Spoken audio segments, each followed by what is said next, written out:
Recording by Eleanor Matheson. The 4D Doodler by Graf Waldeyer. Do you believe, Professor Galt, that this four-dimensional plane contains life? Intelligent life?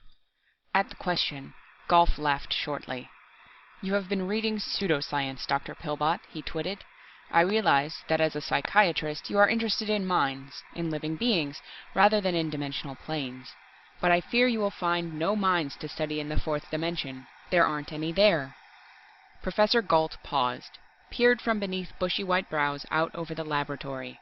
To his nearsighted eyes, the blurred figure of Harper, his young assistant, seemed busily at work over his mathematical charts. Galt hoped sourly that the young man was actually working, and not just drawing more of his absurd, senseless designs amidst the mathematical computations.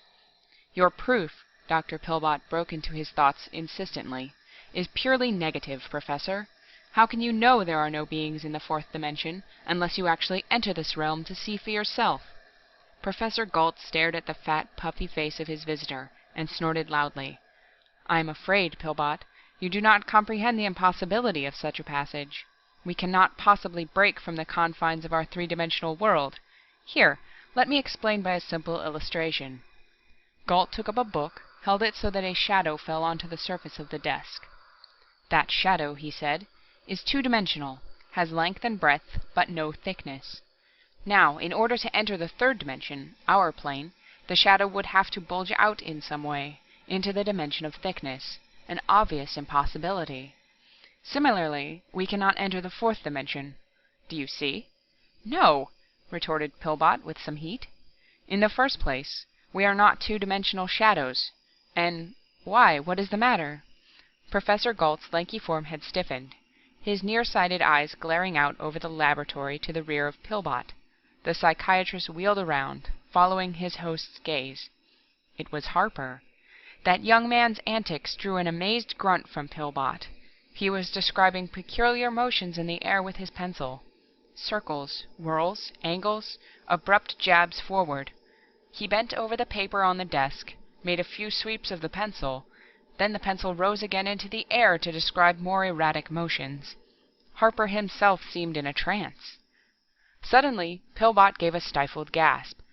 It seemed to him that Harper's arm vanished at the elbow as it stabbed forward, then reappeared. Once again the phenomena happened.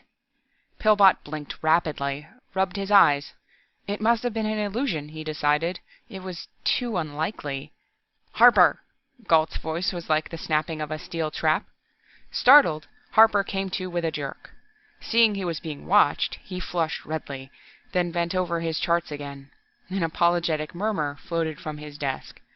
What was he doing? Pillbot asked puzzledly. Doodling. Galt spat out the word disgustedly. Doodling? Echoed the psychiatrist. Why, that is a slang term we use in psychiatry to describe the absent-minded scrawls and designs people make while their attention is elsewhere occupied. An overflow of the conscious mind, we call it. Many famous people are doodlers. Their doodles often are a sign of a special ability. Exactly, snapped Galt. It shows a special ability to waste time, and Harper has become worse since I hired him to do some of my mathematical work. Some influence in this laboratory, I blush to confess, seems to bring it on. Four-dimensional doodling, we call it, because, as you saw, he doesn't confine it to the surface of the paper. Pillbot looked startled. By Jove, he cried, I believe you've hit on something new to psychiatry. This young man may have some unknown faculty of mind, an instinctive perception of the fourth dimension. Just as some people have an unerring sense of direction, so perhaps Harper has a sense of a fourth direction, the fourth dimension. I should like to examine some of his doodles. Harper looked up in alarm as his crusty-tempered employer appeared, followed by the stout figure of Pillbot. He rose and stood aside unassumingly, as Pillbot bent over the scrawls on his charts, clucking interestedly. Harper flickered a worried gaze over to the corner. He hoped they wouldn't notice his stress-analyzing clay model standing there. It looked like a futurist nightmare, with angles, curves, and knobs stuck out at all angles. Professor Galt might not understand. For one of his retiring temperament, Harper was aiming high. There was a standing award of $50,000 for the lucky mathematician who would solve the mystery of the stress barrier encountered by skyscrapers as they were built up toward the 150-story mark. At this height, they encountered stress and strains which mathematical computations and engineering designs had been unable to solve. Harper believed the stress barrier was due to an undetected space bending close to the Earth's surface, a bending of space greater than ever provided for in the prediction of Einstein. And if he was right, he could win that award, and there might be wedding bells and a little bungalow with Judith. Harper's greatest fear was that he would do something to annoy Galt into firing him, thus depriving him of the privilege of using the mathematical charts and computing machines available in the laboratory. Right now, he hoped Galt wouldn't notice that statue in the corner. "What's that?" Harper's heart leaped. The professor was glaring at the statue, as though it were something the cat brought in. Pillbot looked up from examination of the doodles and followed Galt over to the futuristic statuary. As Galt made strangled noises, Pillbot stared interestedly. "Why, it's like some of the designs in his doodling!" he exclaimed. "And made with some of my best modeling clay for reproducing geometric solids," rasped Galt. He wheeled upon Harper. "Get that thing out of here! I won't stand for such rot in this laboratory. Throw it into the hall for the janitor." "Yes, sir," said Harper, gulping. He took hold of the statue, pulled at it. It won't budge!" he exclaimed amazedly. "Eh? Won't move? It's not heavy, is it?" demanded the professor. "No, about 30 pounds, but it won't move." Galt took hold of one of the angles of the thing, jerked at it savagely. He gave up with an oath, returning to Harper's desk muttering. Harper suddenly noticed the top portion of the statue. It didn't seem to be all there. He was positive there had been another section on top, shooting off at an angle, representing a problem in tangential stress. What had happened to that top section? He would figure that out later, when the occasion was more propitious. Right now, he realized that only the presence of Dr. Pillbot prevented Galt from firing him. He cast an apprehensive glance toward his employer. With trepidation, he saw Galt reaching for something projecting from behind a bench. Galt pulled it out, held it dangling before him. A strangled exclamation of wrath came from him.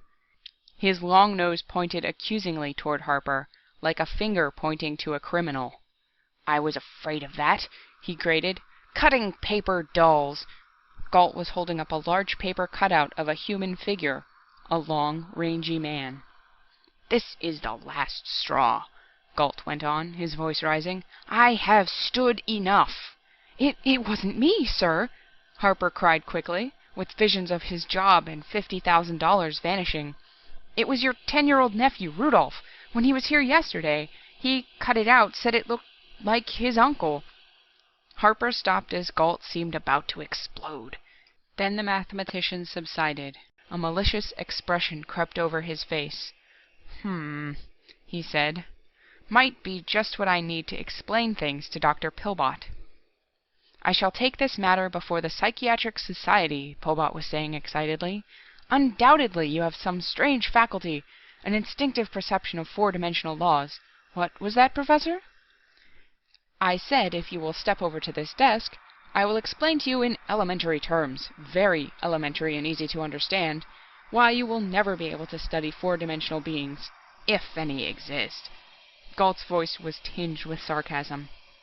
Pillbot came over, followed by Harper, who was interested in any explanations about the fourth dimension, even elementary ones. Galt, with a glint in his eye, pressed the paper figure flatly on the surface of Harper's desk. "This paper man, we will say, represents a two-dimensional creature. We lay him flatly against the desk, which represents his world. Flatland, we mathematicians call it. Mr. Flatlander can't see into our world. He can only see along the flat plane of his own world. To see us, for instance, he would have to look up, which is the third dimension, a direction inconceivable to him. Now, Doctor, are you beginning to understand why we can never see four-dimensional beings?" Pillbot frowned thoughtfully, then looked up. "And what about the viewpoint of the four-dimensioners themselves?" what would prevent them from seeing us?"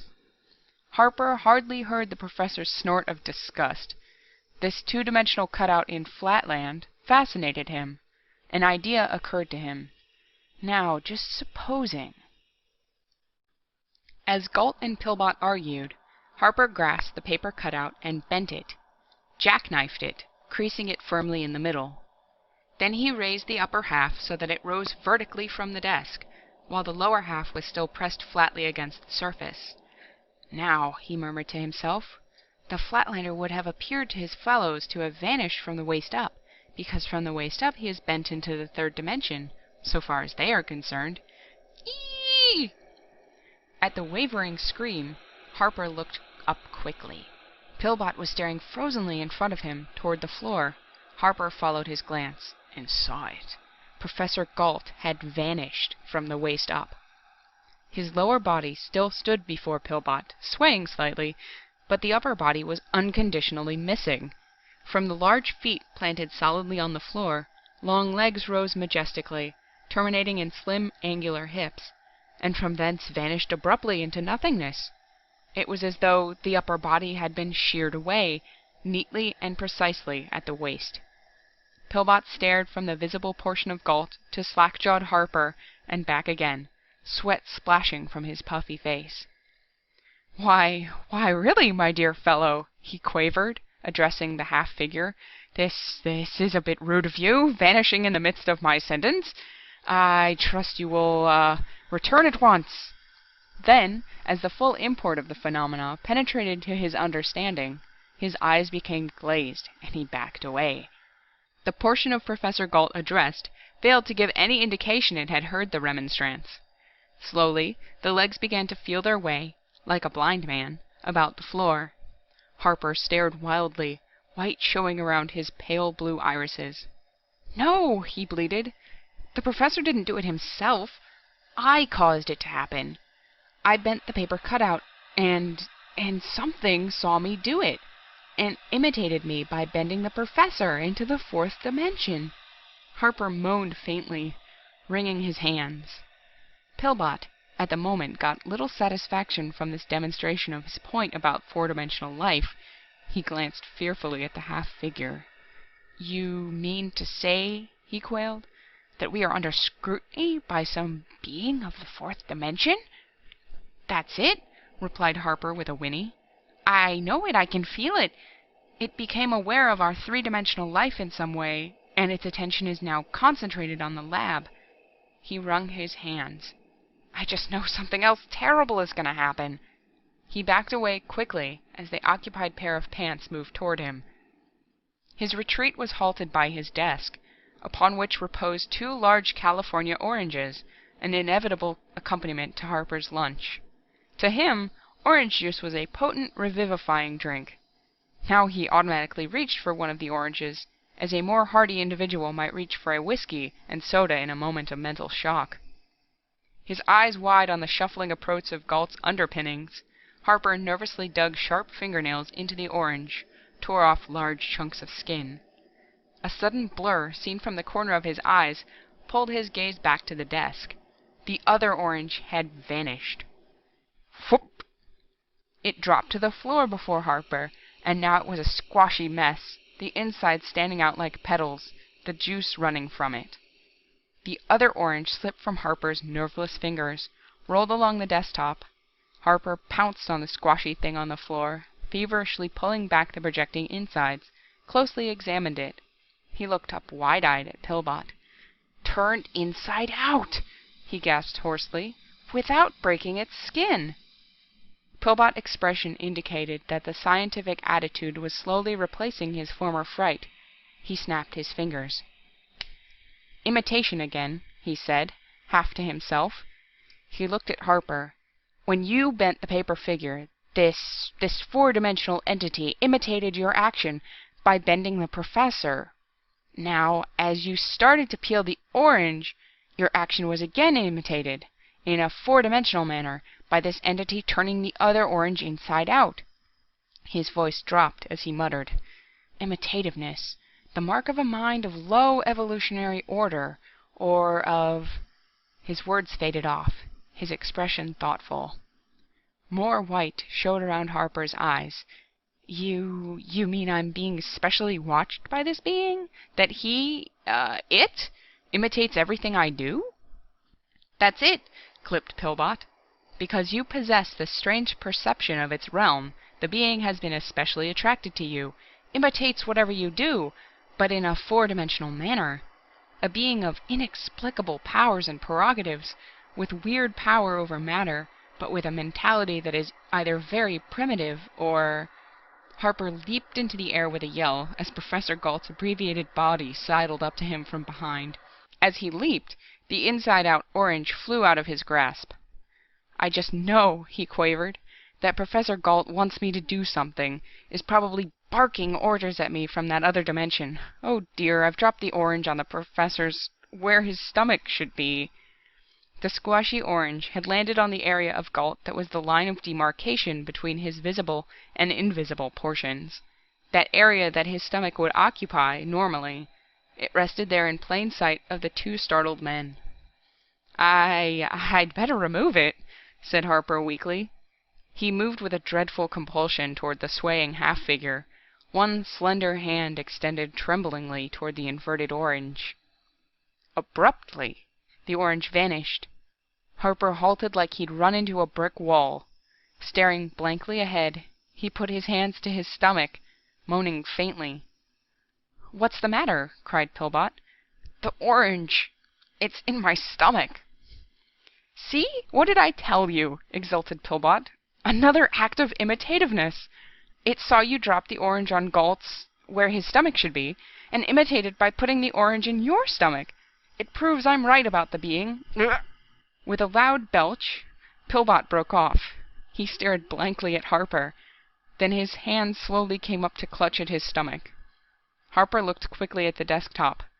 "The other orange! It's gone!" "Into my stomach!" groaned Pillbot. Be careful what you do. My God, don't do anything. Don't even think. This four-dimensional creature will surely imitate whatever you do in some weird manner." Rubbing his stomach, Pillbot glanced about at the various articles of furniture. He blanched. "I wouldn't want any of that stuff inside of me," he yammered. Harper flicked a despairing glance at the half-body, now gliding along in the vicinity of the paper cutout. We must do something to get the Professor back," he said worriedly. He thought incongruously of a restaurant where he used to order lemon pie and invariably get apple. Finally, he found that he could get lemon by ordering peach. Now the problem was, what did he have to order to get his employee extricated from being stuck between dimensions, like a pig under a fence?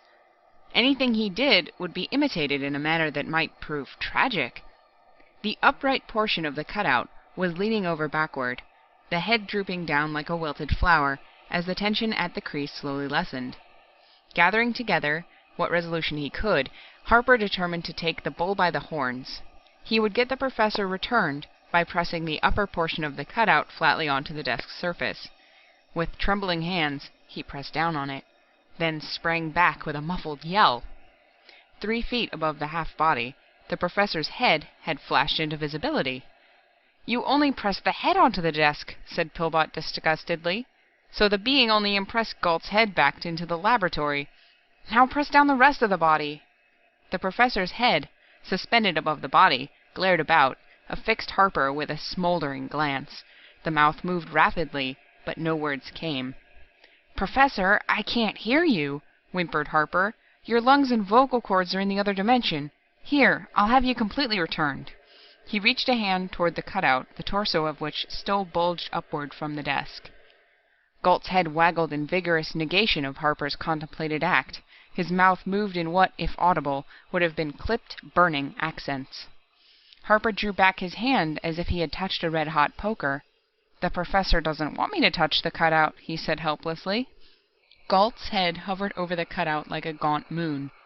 It swooped down toward the paper figure, seeming to be studying its position on the desk closely. Pillbot watched him for a sign of his intentions or wishes. Harper wandered distractedly over toward the high wall bench. He had it! He would distract the attention of the entity from Galt by making another cutout. He would then experiment with that second one, without endangering Gault. He'd be careful not to make this one tall and thin, so as not to resemble the Professor in outline. Perhaps with it, he could trick the entity into releasing the missing part of Gault's body. He scraped in the bench drawer for the scissors, and started to shear through a large stiff piece of paper. A moment later he looked up as Pillbot walked over. "Gault has some reason for not wanting his silhouette touched," he said. "Can't quite make out his lip movements, but he seems afraid some permanent mark may be left on him by his return. He wants time to figure out— Why, what are you doing?" "I've made another cutout for experiment," exclaimed Harper. "And this one doesn't look like the Professor. It isn't tall and thin. See?" He lifted the second cutout from the flat surface of the bench, held it suspended before him. "This one is short and fat." Harper halted abruptly, the breath whooshing from his lungs. There was no use talking to thin air. Pillbot had been whisked into nothingness. Where the portly figure of the eminent psychiatrist had stood was now nothing, not even a half-man. Too late, Harper realized that when he had lifted the paper figure from the surface of the bench, the entity had imitated him by lifting Pillbot into the fourth dimension. Belatedly, he knew that the cutout which he held dangling resembled Pillbot in outline. Harper dashed back and forth in little rushes, carrying the paper figure. He dared not put it down, for fear of seeing some segment of Pillbot flash back. He did not know what to do with it. Finally, he compromised by suspending it to a low-hanging chandelier, where it dangled swaying in the slight air currents. Gault was watching his assistant's antics with a bleak expression that changed to sardonic satisfaction as he realized Pillbot was in a predicament like his, only more so. Abruptly he frowned, staring ahead, and Harper guessed that Pillbot had located Gault's torso in the other realm, was nudging him to indicate the fact. Suddenly, Harper knew that he himself must enter this fourth-dimensional realm. That strange instinct told him the solution to everything was there, somewhat as a woman's intuition impels her to act in a certain way, without knowing why. How to get there? Another paper cutout? He glanced toward the Professor, the occupied trousers and swimming above it the man's head. The head was watching him, the expression savage. No, there must be no more cutouts, Harper decided. While the four-dimensional entity distinguished between the outlines of a thin silhouette and a fat one, something in between, like Harper's form, would be testing it too far. He, Harper, would take the place of his own cutout. Gault's head reared up, glared fixedly at his assistant as the young man swung his legs onto the desk, then lay down flat. A moment he lay there, in flatland, then leaped to his feet. It was as though he had leaped into a different world. He was no longer in the laboratory. He wasn't on any floor at all, as far as he could make out. His feet rested on nothing, and yet there was some sort of tension under him, like the surface tension of water. He was, he suddenly knew it, standing on a segment of warped space. There was a spatial strain here that acted as a solid beneath him. Harper looked up, that is, overhead. There was nothing there but vast stretches of emptiness, at first. Then he saw that this emptiness was lined and laced with filmy striations, like cellophane. They bore a strange resemblance to his doodlings, as though that strange faculty of his enabled him to somehow perceive this place of the fourth dimension. And instinctively, Harper knew that these lacings were the boundaries of a vast enclosure, a four-dimensional enclosure, the walls of which consisted of joined and meshed space warps. Abruptly, he became aware of movement. He became aware of solidity there above him, and the solidity was in motion. Harper knew he was gazing upon a being of the fourth dimension, doubtless the entity that had caused the phenomena in the laboratory, which had snatched him into the fourth dimension, and even now observing him with its four-dimensional sight. There was a shape above him that strained his eyes, gave hint of form just beyond his comprehension. Harper hardly noticed that Pillbot was beside him, shaking him.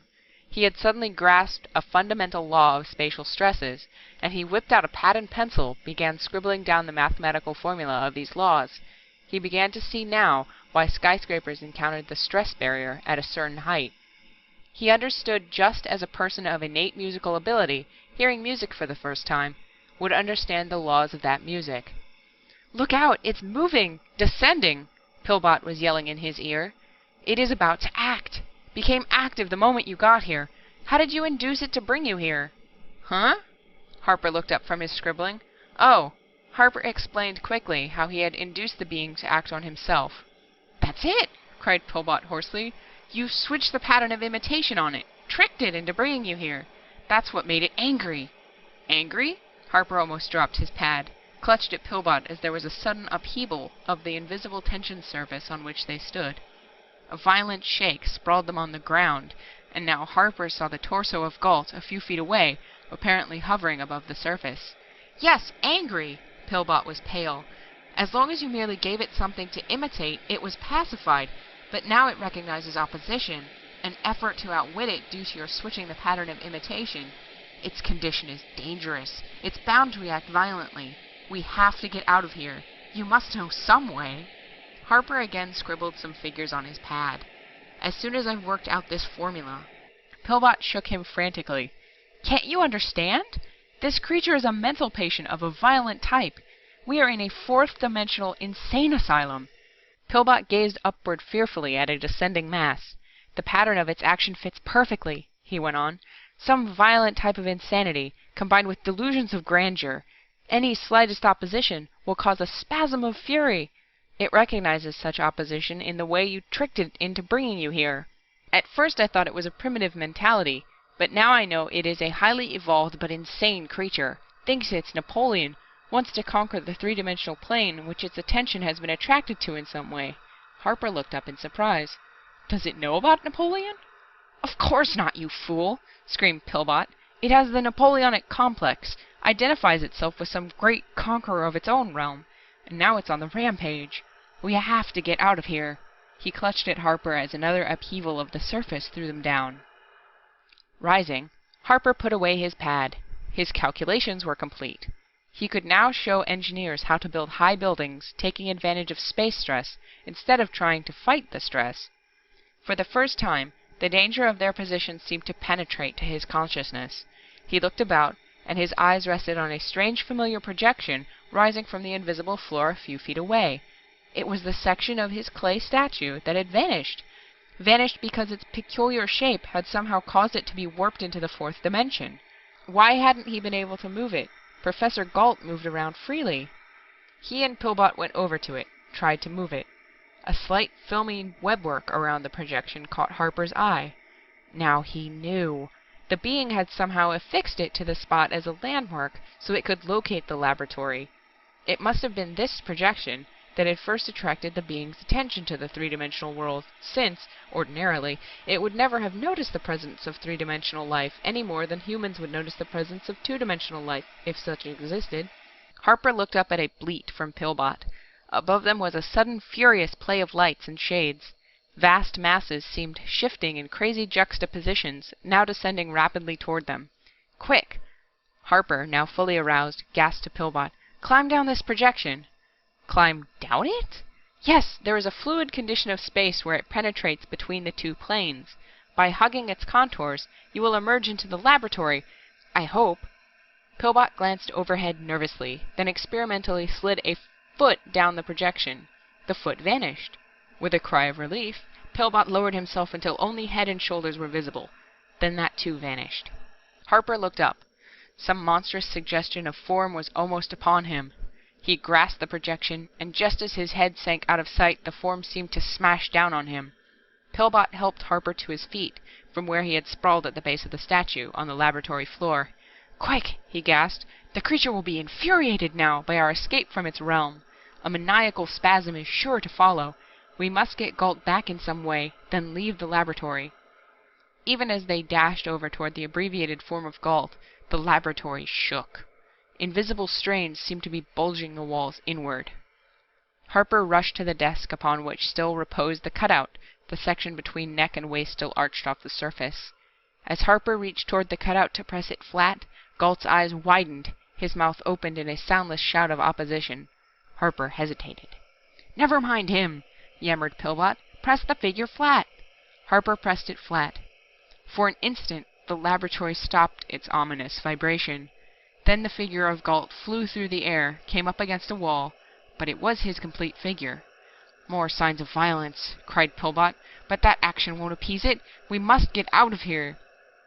Even as he spoke, there was a thunderous crackling and roaring. Harper felt himself flying about, and for an instant of awful vertigo, he did not know up from down. Forces seemed to be tearing at him. He felt as though he were a piece of iron being attracted simultaneously in several directions by powerful electromagnets. There was a flare of colored lights, a deafening detonation, and he felt himself knocked breathless against a wall. He picked himself up, looked around. On one side of him was the familiar south wall of the laboratory. To the north, east, and west was open air. He was standing on a section of laboratory flooring that jutted out over empty space from the wall. His desk was a few feet away, right at the edge of the jutting floor. Gault and Pillbot were picking themselves up to one side of the desk. The pair looked over the edge of the floor, then recoiled, frenziedly hugging the flooring under them. Harper crawled over, looking over the edge, quickly backed away. Several hundred feet below, the traffic of the city roared. Gault went over to the door in one wall, opened it, then stepped back quickly, his face pale. "The laboratory has been turned inside out," he shouted. "We are on the outside." "We must get away from here," squalled Pillbot. "Another spasm of the creature will precipitate us into the street." Gault forgot his apprehensions long enough to freeze Harper with a glance. "This is all your doing," he bawled. "You with your absurd doodling, which attracted the attention of some being of the fourth dimension." In his anger, he overlooked the fact that he was contradicting his formerly held opinion. "The laboratory wrecked," he continued, "and that isn't all." He stalked up to the cringing Harper, thrust his face toward him. "Do you know," he yelled, "why I didn't want to be returned hastily? Why I didn't want you to bring me back by flattening out the paper cutout? You dolt! Did you ever try to get a crease out of a piece of paper?" I don't understand," muttered Harper. "That paper doll was creased, wasn't it?" shouted Gault. "Once a piece of paper is creased," he resumed heatedly, "it can't be perfectly flattened out again. At the crease, a thin cross-section continues to bulge. Into the third dimension, in the case of that paper cutout. Into the fourth dimension, in my case. I'm creased, too, at the line where I was bent into the fourth dimension. Surely you aren't blind?" Harper staggered back as he saw it. A thin, horizontal line of light shining through Gault's body across his waistline, through clothes and all. "I shall have to go through life this way," Gault snarled, "due to your imbecilic doodling, and your meddling with what you don't understand.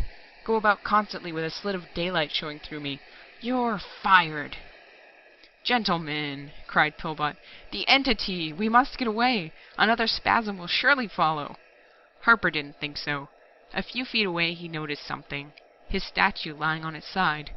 It was all there, including the portion that had been in the fourth dimension. The entity's landmark was gone. Harper didn't believe it would locate this particular area of the third dimension again. The scream of a fire siren rose up to them. As a ladder scraped over the projecting floor, Harper fondly felt the pad in his pocket with the formula on it. He wasn't worried now about having been fired. He was seeing visions of a small cottage with Judith. Of course, he would have to be careful in the future with his doodling. He could not again risk attracting the attention of some four-dimensional being, not with Judith to think about. Recorded by Jody Krangle. Image of the Gods by Alan Edward Nourse. It was nearly winter when the ship arrived. Pete Farnham never knew if the timing had been planned that way or not. It might have been coincidence that it came just when the colony was predicting its first real bumper crop of all time.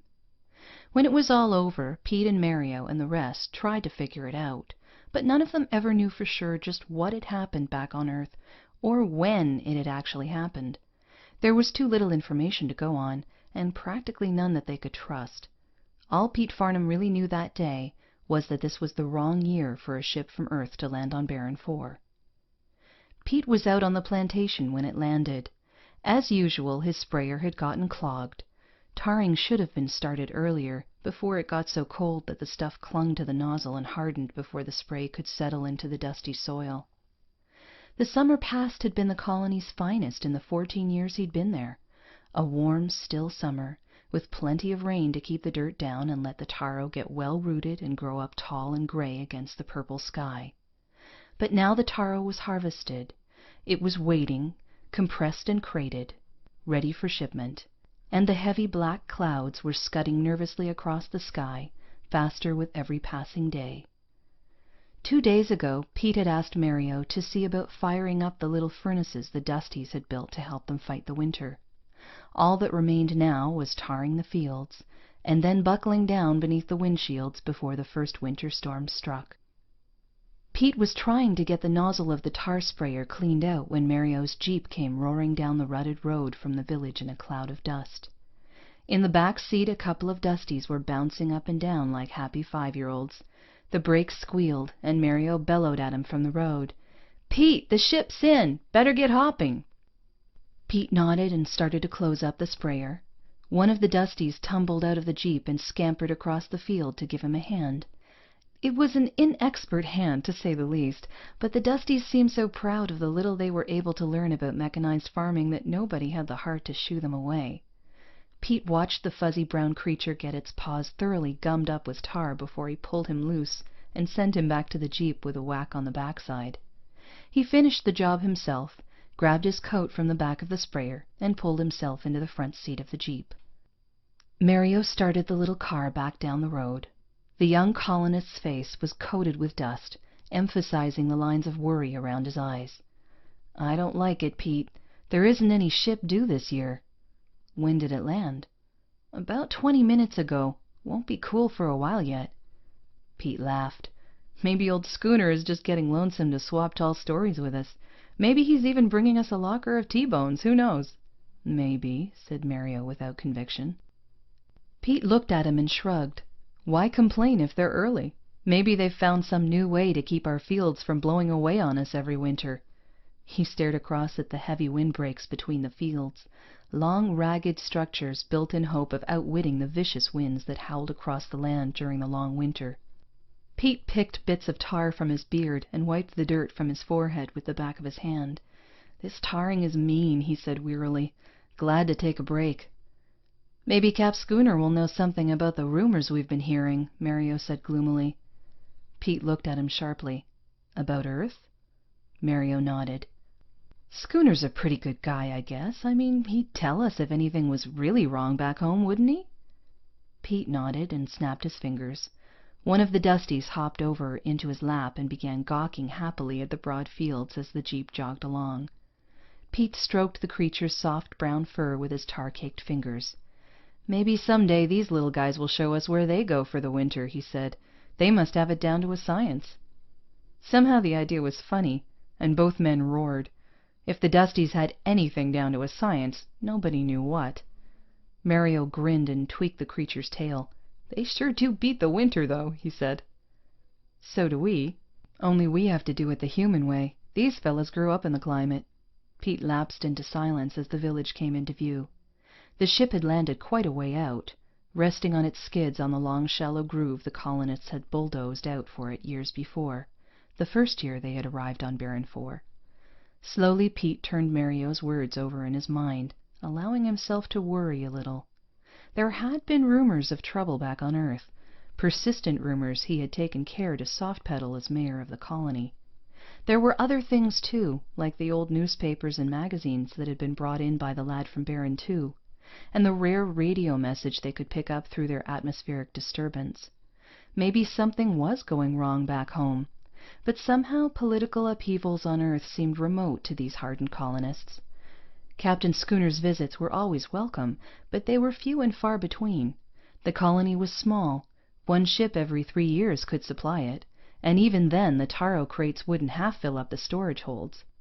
There were other colonies far closer to home that sent back more taro in 1 year than Baron IV could grow in 10. But when a ship did come down, it was a time of high excitement. It meant fresh food from Earth, meat from the frozen lockers, maybe even a little candy and salt. And always for Pete, a landing meant a long evening of palaver with the captain about things back home and things on Baron IV. Pete smiled to himself as he thought of it.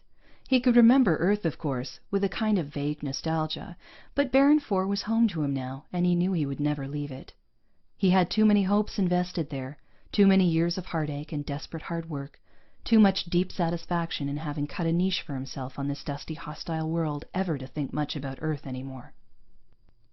Mario stopped in front of the offices, and one of the Dusties hopped out ahead of Pete. The creature strode across the rough gravel to the door, pulling tar off his fingers just as he had seen Pete do. Pete followed him to the door, and then stopped, frowning. There should have been a babel of voices inside, with Captain Schooner's loud laugh roaring above the excitement, but Pete could hear nothing. A chill of uneasiness ran through him. He pushed open the door and walked inside. A dozen of his friends looked up silently, avoiding the eyes of the uniformed stranger in the center of the room. When he saw the man, Pete Farnam knew something was wrong indeed. It wasn't Captain Schooner. It was a man he'd never seen before. The Dusty ran across the room in front of Pete and hopped up on the desk as though he owned it, throwing his hands on his hips and staring at the stranger curiously. Pete took off his cap and parka and dropped them on a chair. "Well," he said, "this is a surprise. We weren't expecting a ship so soon." The man inclined his head stiffly and glanced down at the paper he held in his hand. "You're Peter Farnam, I suppose, mayor of this colony?" "That's right. And you?" "Varga is the name," the captain said shortly. "Earth Security and Supply." He nodded towards the small, frail-looking man in civilian clothes, sitting beside him. "This is Rupert Nathan of the Colonial Service. You'll be seeing a great deal of him." He held out a small wallet of papers. "Our credentials, Farnam. Be so good as to examine them." Pete glanced around the room. John Tegan and Hank Mario were watching him uneasily. Mary Turner was following the proceedings with her sharp little eyes, missing nothing. And Mel Dorfman stood like a rock, his heavy face curiously expressionless as he watched the visitors. Pete reached out for the papers, flipped through them, and handed them back with a long look at Captain Varga. He was younger than Captain Schooner, with sandy hair and pale eyes that looked up at Pete from a soft baby face. Clean-shaven, his whole person seemed immaculate as he leaned back calmly in the chair. His civilian companion, however, had indecision written in every line of his pink face. His hands fluttered nervously, and he avoided the colonist's eyes. Pete turned to the captain. "The papers say you're our official supply ship," he said. "You're early, but an Earth ship is always good news." He clucked at the Dusty, who was about to go after one of the shiny buttons on the captain's blouse. The little brown creature hopped over and settled on Pete's knee. "We've been used to seeing Captain Schooner." The captain and Nathan exchanged glances. "Captain Schooner has retired from security service," the captain said shortly. "You won't be seeing him again. But we have a cargo for your colony. You may send these people over to the ship to start unloading now, if you wish." His eyes swept the circle of wind-burned faces. "While Nathan and I discuss certain matters with you here." Nobody moved for a moment. Then Pete nodded to Mario. "Take the boys out to unload, Jack. We'll see you back here in an hour or so. Pete, are you sure? Don't worry. Take Mel and Hank along to lend a hand." Pete turned back to Captain Varga. "Suppose we go inside to more comfortable quarters," he said. "We're always glad to have word from Earth." They passed through a dark, smelly corridor into Pete's personal quarters. For a colony house it wasn't bad. Good plastic chairs, a handmade rug on the floor, even one of Mary Turner's paintings on the wall, and several of the weird stylized carvings the Dusties had done for Pete. But the place smelled of tar and sweat, and Captain Varga's nose wrinkled in distaste. Nathan drew out a large silk handkerchief and wiped his pink hands, touching his nose daintily. The Dusty hopped into the room ahead of them and settled into the biggest, most comfortable chair. Pete snapped his fingers sharply, and the brown creature jumped down again like a naughty child and climbed up on Pete's knee. The captain glanced at the chair with disgust and sat down in another. "Do you actually let those horrid creatures have the run of your house?" he asked. "Why not?" Pete said. "We have the run of their planet. They're quite harmless, really, and quite clean." The captain sniffed. "Nasty things. Might find a use for the furs, though. They look quite soft." "We don't kill Dusties," said Pete coolly. "They're friendly and intelligent, too, in a childish sort of way." He looked at the captain and Nathan and decided not to put on the coffee pot. "Now what's the trouble?" "No trouble at all," the captain said, "except the trouble you choose to make. You have your year's taro ready for shipping?" "Of course." The captain took out a small pencil on a chain and began to twirl it. "How much, to be exact?" 20,000 earthweight. "Tons?" Pete shook his head. "Hundredweight." The captain raised his eyebrows. I see, and there are—" he consulted the papers in his hand, "roughly 220 colonists here on Baron IV, is that right?" "That's right." 74 men, 81 women, and 59 children, to be exact? I'd have to look it up. Margaret Singman had twins the other night. Well, don't be ridiculous, snapped the captain. On a planet the size of Baron IV, with 74 men, you should be producing a dozen times the taro you stated. We'll consider that your quota for a starter at least. You have ample seed, according to my records. I should think with the proper equipment— Now wait a minute, Pete said softly. We're fighting a climate here, Captain. You should know that. We have only a 2-planting season, and the proper equipment, as you call it, doesn't operate too well out here. It has a way of clogging up with dust in the summer and rusting in the winter. Really, said Captain Varga. As I was saying, with the proper equipment you could cultivate a great deal more land than you seem to be using. This would give you the necessary heavier yield, wouldn't you say so, Nathan? The little nervous man nodded. Certainly, Captain, with the proper organization of labor. That's nonsense, Pete said, suddenly angry. Nobody can get that kind of yield from this planet. The ground won't give it, and the men won't grow it. The captain gave him a long look. Really, he said. I think you're wrong. I think the men will grow it. Pete stood up slowly. What are you trying to say? This business about quotas and organization of labor? You didn't read our credentials as we instructed you, Farnham. Mr. Nathan is the official governor of the colony on Baron IV as of now. You'll find him most cooperative, I'm sure, but he's answerable directly to me in all matters. My job is administration of the entire Baron system. Clear enough? Pete's eyes were dark. I think you'd better draw me a picture, he said tightly. A very clear picture. Very well. Baron IV is not paying for its upkeep. Taro, after all, is not the most necessary of crops in the universe. It has value, but not very much value, all things considered. If the production of taro here is not increased sharply, it may be necessary to close down the colony altogether. You're a liar, said Pete shortly. The colonization board makes no production demands on the colonies, nor does it farm out systems for personal exploitation. The captain smiled. The colonization board, as you call it, has undergone a slight reorganization, he said. Reorganization? It's a top-level board in the Earth government. Nothing could reorganize it but a wholesale— He broke off, his jaw sagging as the implication sank in. You're rather out on a limb, you see, said the captain coolly. Poor communications and all that. The fact is that the entire Earth government has undergone a slight reorganization also. The Dusty knew that something had happened. Pete didn't know how he knew. The Dusties couldn't talk, couldn't make any noise as far as Pete knew, but they always seemed to know when something unusual was happening. It was wrong, really, to consider them unintelligent animals. There are other sorts of intelligence than human, and other sorts of communication, and other sorts of culture. The Baron IV colonists had never understood the queer perceptive sense that the Dusties seemed to possess, any more than they knew how many Dusties there were, or what they ate, or where on the planet they lived. All they knew was that when they landed on Baron IV, the Dusties were there. At first the creatures had been very timid. For weeks the men and women busy with their building had paid little attention to the skittering brown forms that crept down from the rocky hills to watch them with big, curious eyes. They were about half the size of men, and strangely humanoid in appearance, not in the sense that a monkey is humanoid, for they did not resemble monkeys, but in some way the colonists could not quite pin down.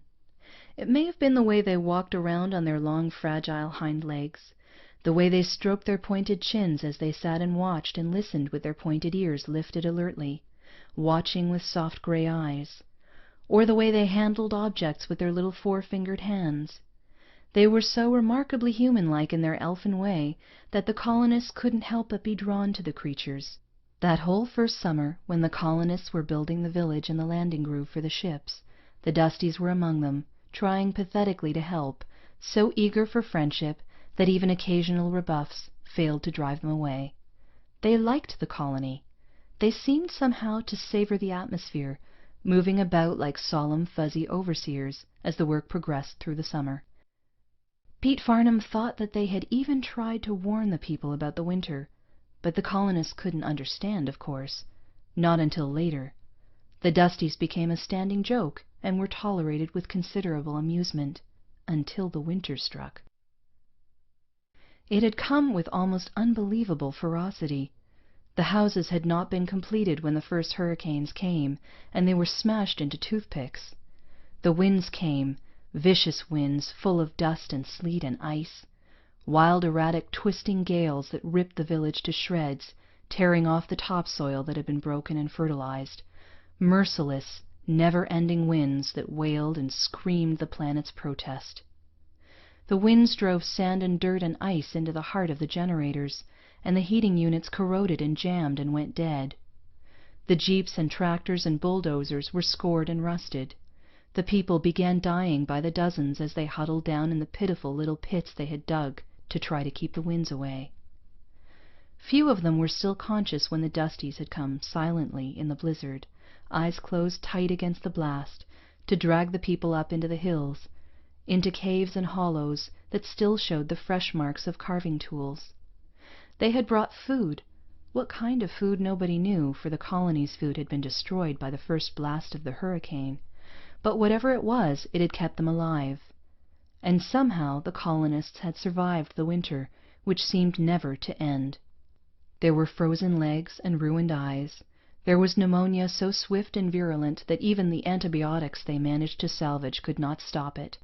There was near starvation, but they were kept alive until the winds began to die, and they walked out of their holes in the ground to see the ruins of their first village.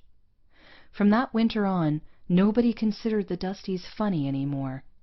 What had motivated them no one knew, but the colony owed them their lives. The Dusties tried to help the people rebuild. They showed them how to build windshields that would keep houses intact and anchored to the ground when the winds came again.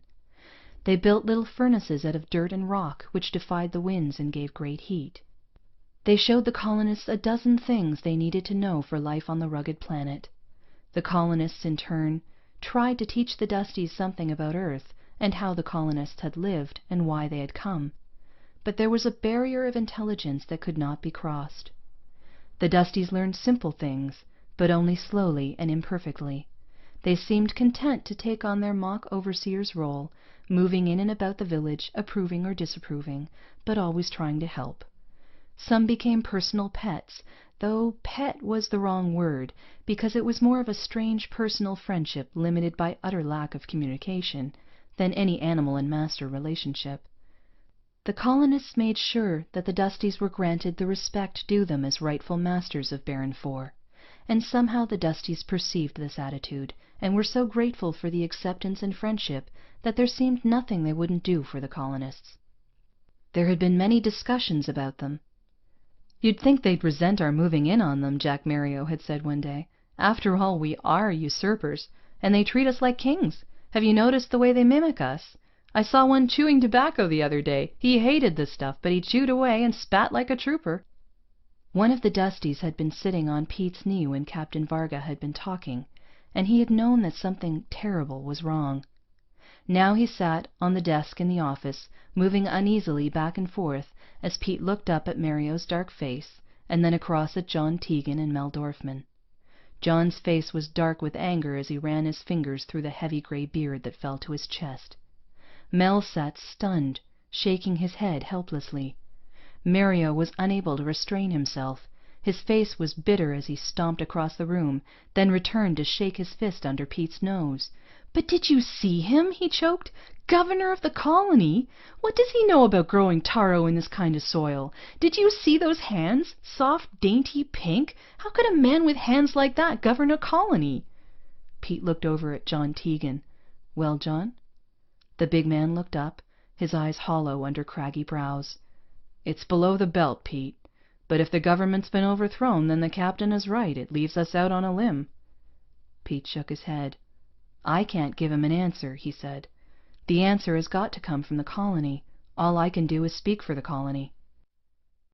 Tegan stared at the floor. "We're an Earth colony," he said softly. "I know that. I was born in New York. I lived there for many years. But Earth isn't my home anymore. This is." He looked at Pete. I built it, and so did you. All of us built it, even when things were getting stormy back home. Maybe that's why we came. Maybe somehow we saw the handwriting on the wall." "But when did it happen?" Mel burst out suddenly. "How could anything so big happen so fast?" "Speed was the secret," Pete said gloomily. "It was quick, it was well organized, and the government was unstable. We're just caught on the edge of it. Pity the ones living there now. But the new government considers the colonies as areas for exploitation instead of development." "Well, they can't do it," Mario cried. "This is our land, our home. Nobody can tell us what to grow in our fields." Pete's fist slammed down on the desk. "Well, how are you going to stop them? The law of the land is sitting out there in that ship. Tomorrow morning he's coming back here to install his fat little friend as governor. He has guns and soldiers on that ship to back him up. What are you going to do about it?" "Fight it," Mario said. "How?" Jack Mario looked around the room. "There are only a dozen men on that ship," he said softly. "We've got 74. When Varga comes back to the village tomorrow, we tell him to take his friend back to the ship and shove off. We give him 5 minutes to get turned around, and if he doesn't, we start shooting." "Just one little thing," said Pete quietly. "What about the supplies? Even if we fought them off and won, what about the food, the clothing, the replacement parts for the machines?" "We don't need machinery to farm this land," said Mario eagerly. "There's food here, food we can live on. The Dusties showed us that the first winter. And we can farm the land for our own use, and let the machinery rust. There's nothing they can bring us from Earth that we can't do without." "We couldn't get away with it." Mel Dorfman shook his head bitterly. "You're asking us to cut ourselves off from Earth completely, but they'd never let us. They'd send ships to bomb us out. We could hide and rebuild after they had finished." Pete Farnham sighed. "They'd never leave us alone, Jack. Didn't you see that, Captain? His kind of mind can't stand opposition. We'd just be a thorn in the side of the New Earth government. They don't want any free colonies." "Well, let's give them one." Mario sat down tiredly, snapping his fingers at the Dusty. "Furs!" he snarled. He looked up, his dark eyes burning. "It's no good, Pete. We can't let them get away with it. Produce for them, yes. Try to raise the yield for them, yes, but not a governor. If they insist on that, we can throw them out and keep them out." "I don't think so. They'd kill every one of us first." John Tegan sat up and looked at Pete Farnham straight in the eye. "In that case, Peter, it might just be better if they did." Pete stared at him for a moment and slowly stood up. "All right," he said. "Call a general colony meeting. We'll see what the women think. Then we'll make our plans." The ship's jeep skidded to a halt in a cloud of dust. Captain Varga peered through the windshield. Then he stood up, staring at the 3 men blocking the road at the edge of the village. The little pink-faced man at his side turned white when he saw their faces, and his fingers began to tremble. Each of the men had a gun. "You'd better clear the road," the captain snapped. "We're driving through." Pete Farnham stepped forward. He pointed to Nathan. "Take your friend there back to the ship. Leave him there. We don't want him here." Nathan turned to Varga. "I told you," he said viciously. "Too big for their boots. Go on through." The captain laughed and gunned the motor, started straight for the men blocking the road. Then Jack Mario shot a hole in his front tire. The jeep lurched to a stop. Captain Varga stood up, glaring at the men. "Farnham, step out here," he said. "You heard us," Pete said without moving. "Crops, yes. We'll try to increase our yield, but no overseer. Leave him here and we'll kill him." "Once more," said the captain. "Clear the way. This man is your new governor. He will be regarded as the official agent of the Earth government until the final production capacity of this colony is determined. Now clear out." The men didn't move. Without another word, the captain threw the jeep into reverse, jerked back in a curve, and started the jeep, flat tire and all, back towards the ship in a billow of dust. Abruptly, the village exploded into activity. 4 men took up places behind the row of windbreaks beyond the first row of cabins. Pete turned and ran back into the village. He found John Tegan commandeering a squad of 10 dirty-faced men. "Are the women and children all out?" he shouted. "All taken care of." Tegan spat tobacco juice and wiped his mouth with the back of his hand. "Where's Mel?" "Left flank. He'll try to move in behind them. Gonna be tough, Pete. They've got good weapons." "What about the boys last night?" John was checking the bolt on his ancient rifle. "Hank and Ringo? Just got back an hour ago. If Vargo wants to get his surface plans into action, he's going to have to dismantle them and rebuild them outside. The boys jammed up the launching ports for good." He spat again. "Don't worry, Pete. This is going to be a ground fight." "Okay." Pete held out his hand to the old man. "This may be it, and if we turn them back, there's bound to be more later." "There's a lot of planet to hide on," said Tegan. "They may come back, but after a while they'll go again." Pete nodded. "I just hope we'll still be here when they do." They waited. It seemed like hours. Pete moved from post to post among the men. Heavy-faced men he had known all his life, it seemed. They waited, with whatever weapons they had available. Pistols, homemade revolvers, ortho guns, an occasional rifle, even knives and clubs. Pete's heart sank. They were bitter men, but they were a mob with no organization, no training for fighting. They would be facing a dozen of security's best disciplined shock troops, armed with the latest weapons from Earth's electronics laboratories. The colonists didn't stand a chance. Pete got his rifle and made his way up the rise of ground overlooking the right flank of the village. Squinting, he could spot the cloud of dust rising up near the glistening ship, moving toward the village. And then, for the first time, he realized that he hadn't seen any Dusties all day. It puzzled him. They had been in the village in abundance an hour before dawn while the plans were being laid out. He glanced around, hoping to see one of the fuzzy brown forms at his elbow, but he saw nothing. And then, as he stared at the cloud of dust coming across the valley, he thought he saw the ground moving. He blinked and rubbed his eyes. With a gasp, he dragged out his binoculars and peered down at the valley floor. There were thousands of them, hundreds of thousands, their brown bodies moving slowly out from the hills, surrounding the village, converging into a broad, liquid column between the village and the ship. Even as he watched, the column grew thicker, like a heavy blanket being drawn across the road, a multitude of Dusties lining up. Pete's hair prickled on the back of his neck. They knew so little about the creatures, so very little. As he watched the brown carpet rolling out, he tried to think. Could there be a weapon in their hands?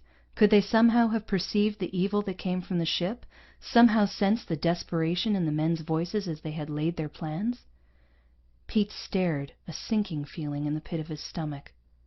They were there in the road, thousands upon thousands of them, standing there, waiting. For what? 3 columns of dust were coming from the road now.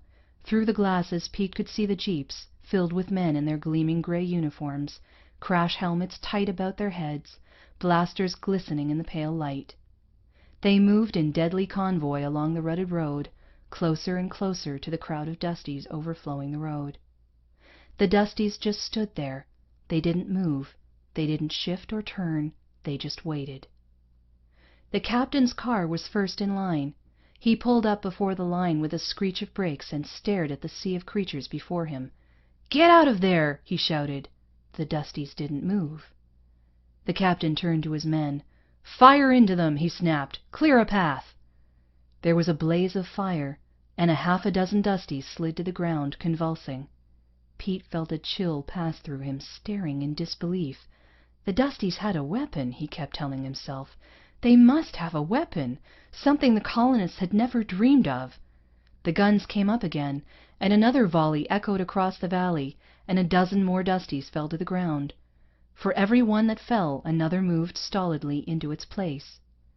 With a curse, the captain sat down in the seat, gunned the motor, and started forward. The jeep struck the fallen bodies, rolled over them, and plunged straight into the wall of Dusties. Still they didn't move. The car slowed and stopped, mired down. The other cars picked up momentum and plunged into the brown river of creatures. They too ground to a stop. The captain started roaring at his men. "Cut them down! We're going to get through here!" Blasters began roaring into the faces of the Dusties, and as they fell, the jeeps moved forward a few feet until more of the creatures blocked their path. Pete heard a cry below him, and saw Jack Mario standing in the road, gun on the ground, hands out in front of him, staring in horror as the Dusties kept moving into the fire. "Do you see what they're doing?" he screamed. "They'll be slaughtered, every one of them!" And then he was running down the road, shouting at them to stop, and so were Pete and Tegan and the rest of the men. Something hit Pete in the shoulder as he ran. He spun around and fell into the dusty road. A dozen Dusties closed in around him, lifted him up bodily, and started back through the village with him. He tried to struggle, but vaguely he saw that the other men were being carried back also, while the river of brown creatures held the jeeps at bay. The Dusties were hurrying, half carrying and half dragging him back through the village and up a long ravine into the hills beyond. At last they set Pete on his feet again, plucking urgently at his shirt-sleeve as they hurried him along. He followed them willingly then, with the rest of the colonists at his heels. He didn't know what the Dusties were doing, but he knew they were trying to save him. Finally they reached a cave, a great cleft in the rock that Pete knew for certain had not been there when he had led exploring parties through these hills years before.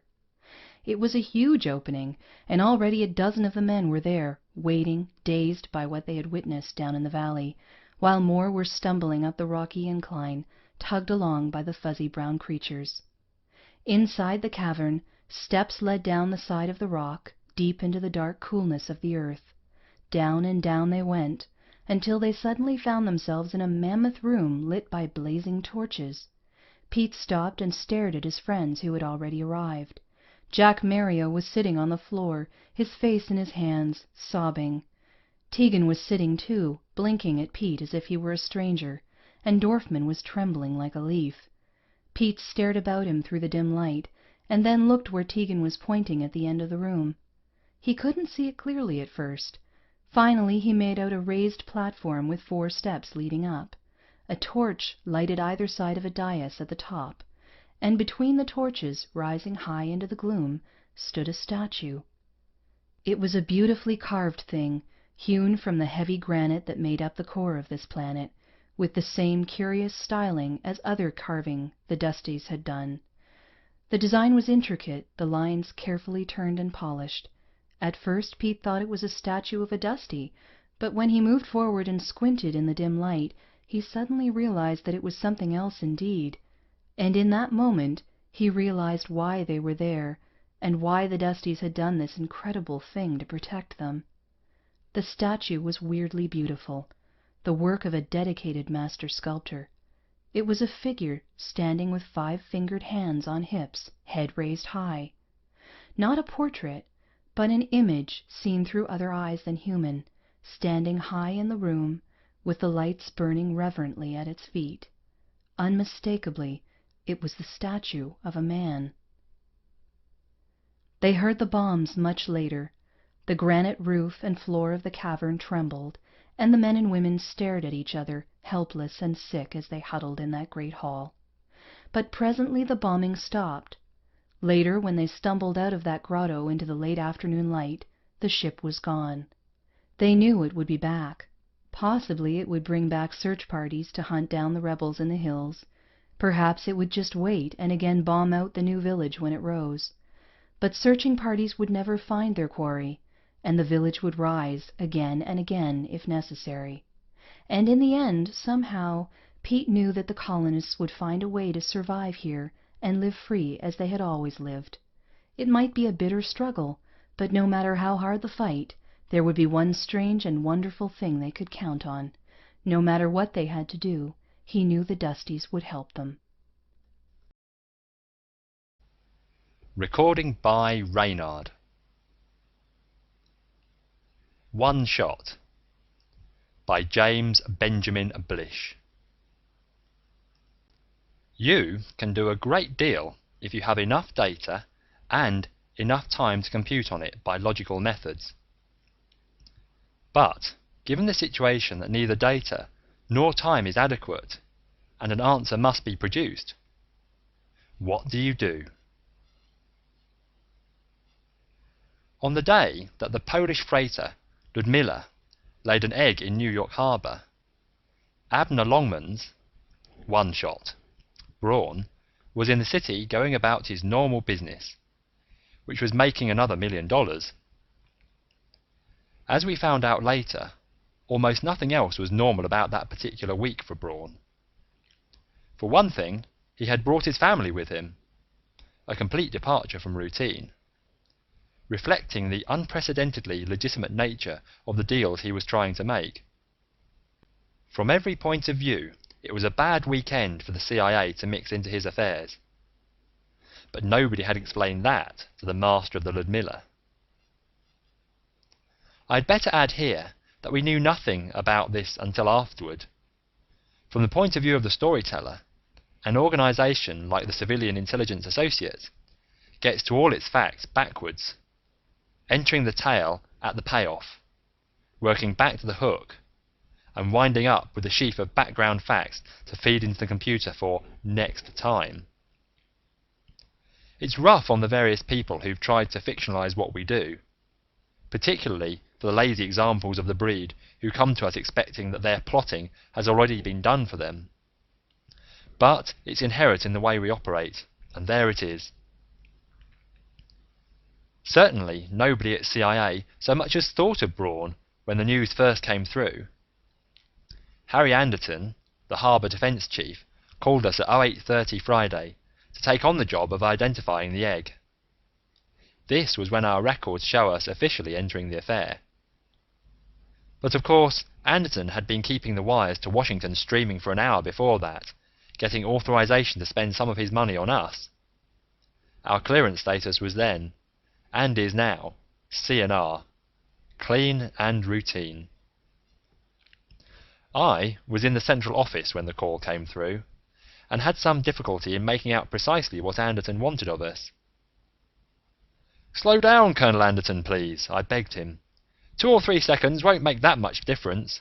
How did you find out about this egg in the first place?"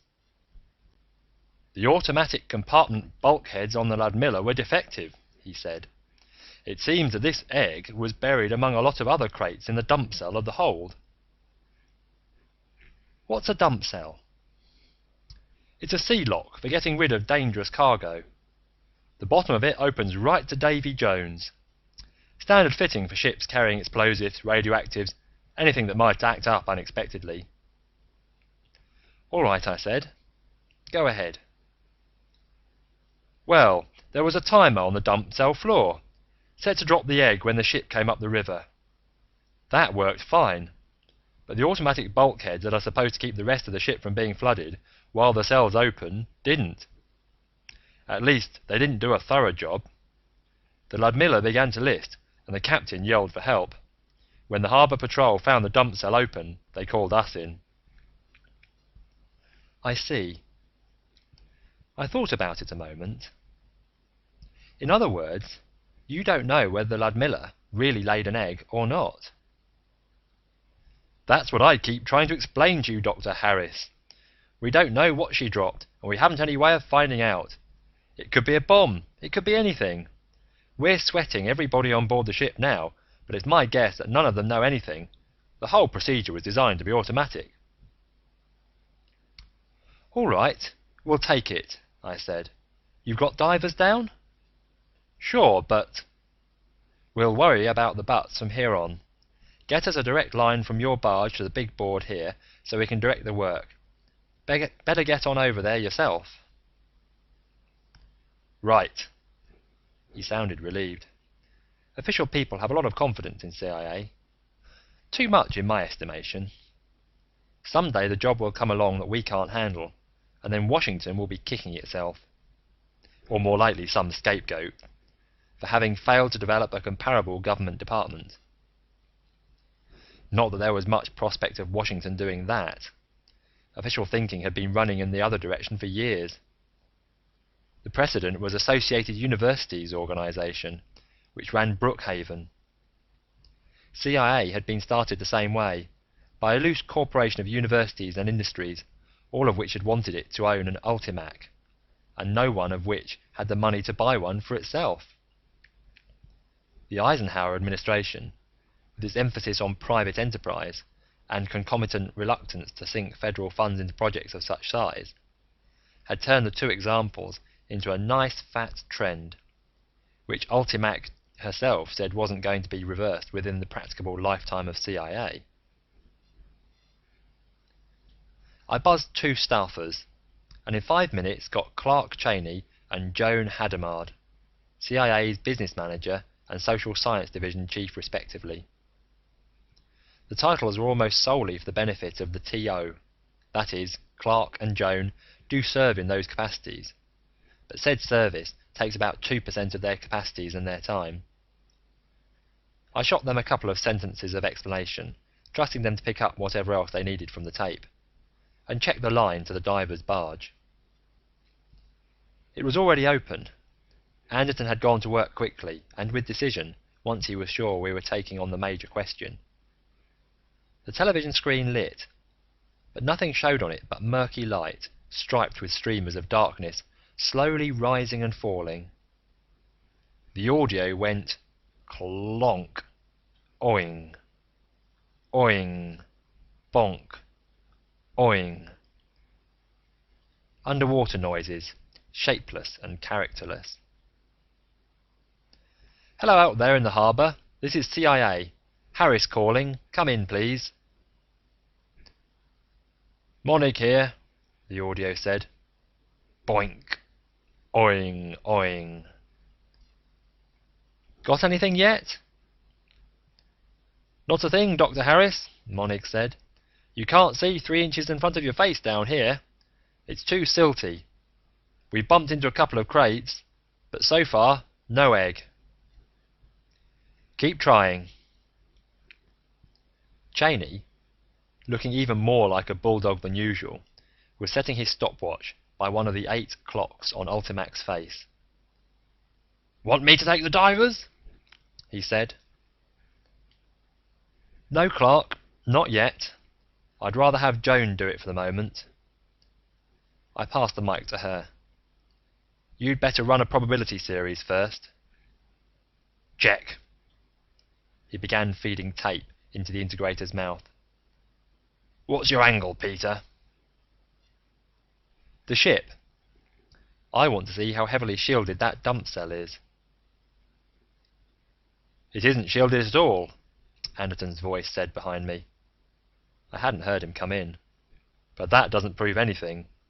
The egg might have carried sufficient shielding in itself. Or maybe the commies didn't care whether the crew was exposed or not. Or maybe there isn't any egg." "All that's possible," I admitted, "but I want to see it anyhow."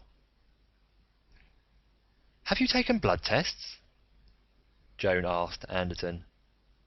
"Yes." "Get the reports through to me, then. I want white cell counts, differentials, platelet counts, hematocrit, and SED rates on every man." Anderton picked up the phone, and I took a firm hold on the doorknob. "Hey," Anderton said, putting the phone down again. "Are you going to duck out just like that? Remember, Dr. Harris, we've got to evacuate the city first of all. No matter whether it's a real egg or not, we can't take the chance on its not being an egg." "Don't move a man until you get a go-ahead from CIA," I said. "For all we know now, evacuating the city may be just what the enemy wants us to do, so they can grab it unharmed.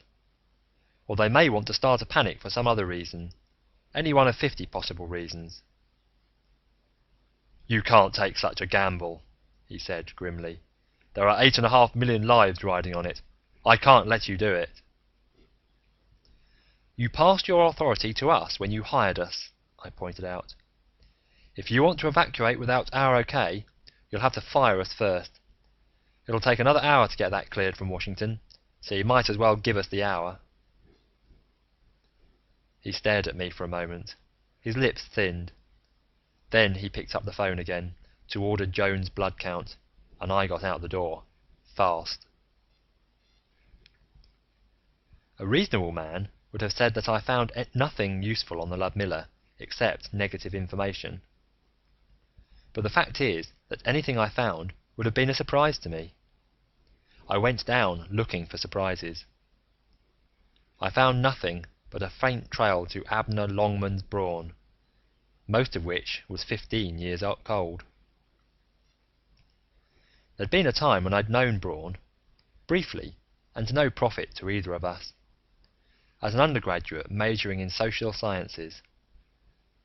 I'd taken on a term paper on the old International Longshoremen's Association, a racket-ridden union now formally extinct, although anyone who knew the signs could still pick up some traces on the docks.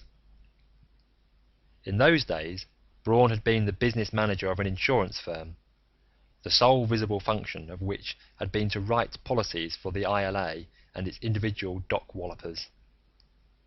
For some reason, he had been amused by the brash youngster who'd barged in on him and demanded the lowdown, and had shown me considerable lengths of ropes, not normally in view of the public. Nothing incriminating, but enough to give me a better insight into how the union operated than I had any right to expect, or even suspect.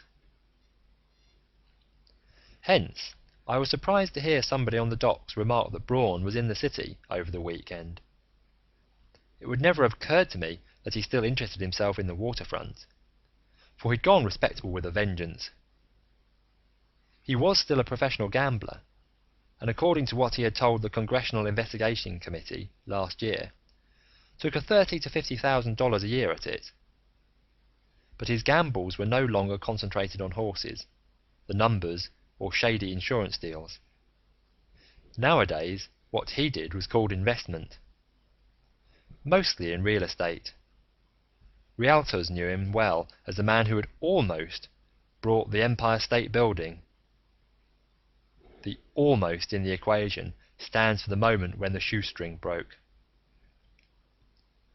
Joan had been following his career too, not because she had ever met him, but because for her he was a type study in the evolution of what she called the extra-legal ego. With personalities like that, respectability is a disease, she told me. There's always an almost open conflict between the desire to be powerful and the desire to be accepted. Your ordinary criminal is a moral imbecile, but people like Braun are damned with a conscience, and sooner or later they crack trying to appease it.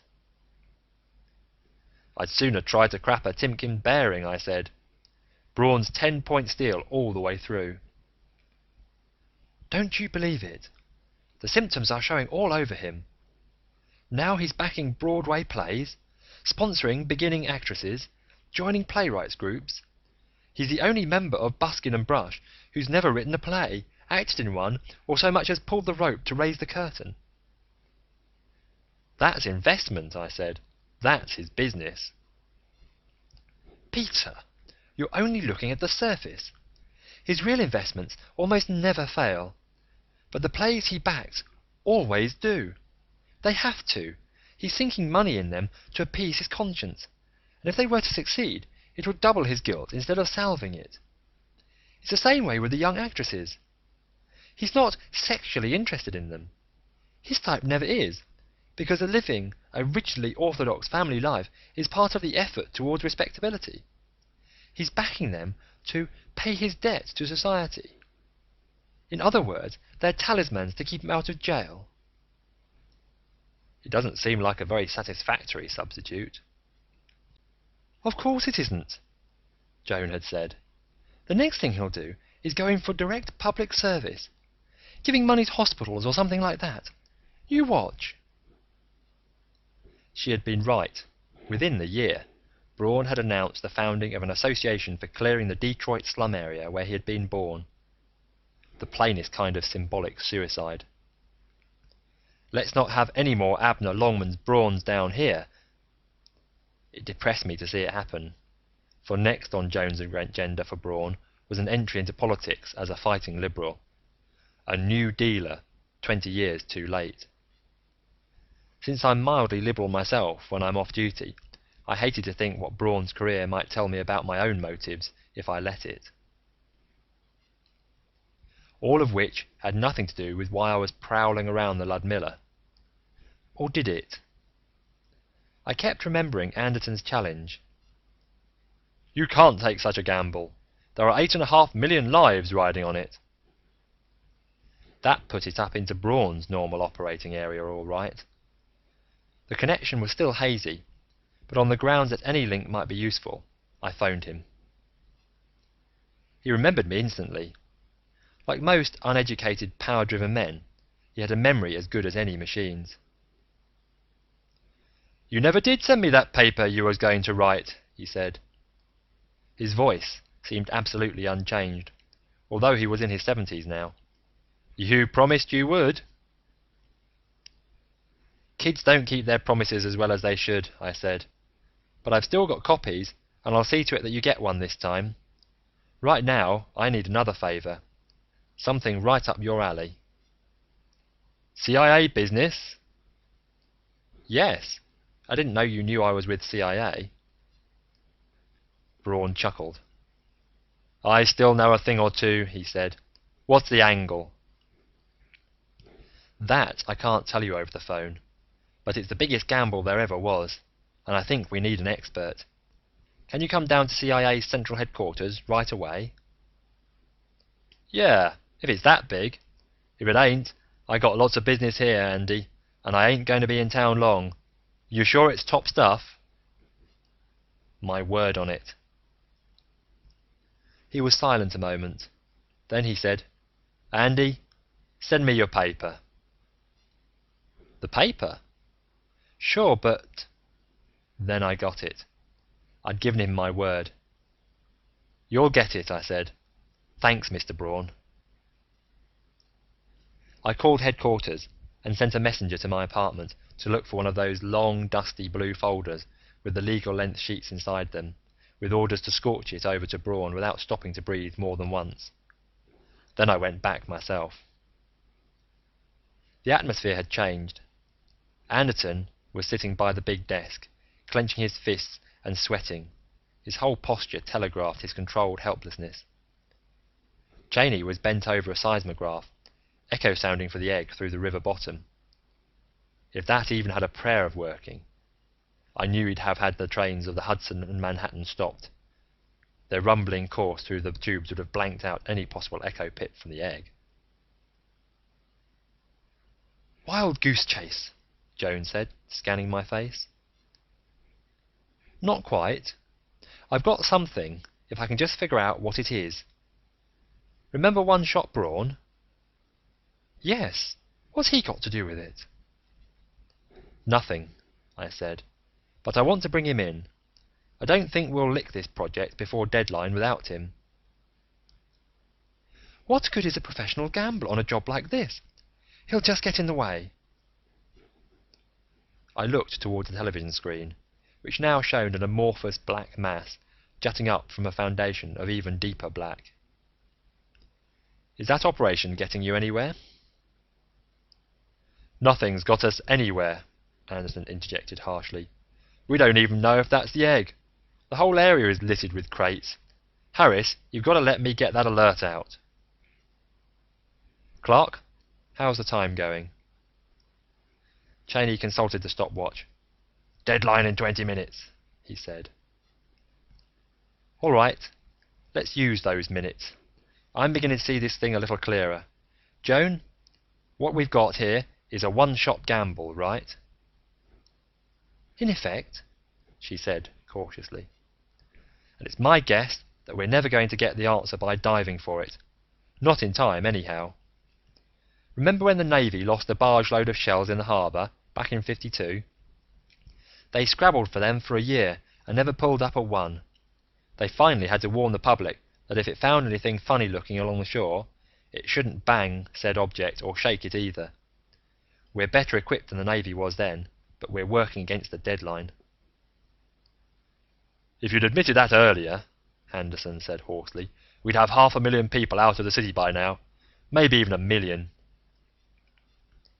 "We haven't given up yet, Colonel.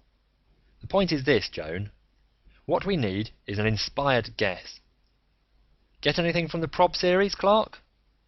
I thought not. On a one-shot gamble of this kind, the laws of chance are no good at all. For that matter, the so-called ESP experiments showed us long ago that even the way we construct random tables is full of holes, and that a man with a feeling for the essence of a gamble can make a monkey out of a chance almost at will. And if there ever was such a man, Braun is it. That's why I asked him to come down here. I want him to look at that lump on the screen and play a hunch."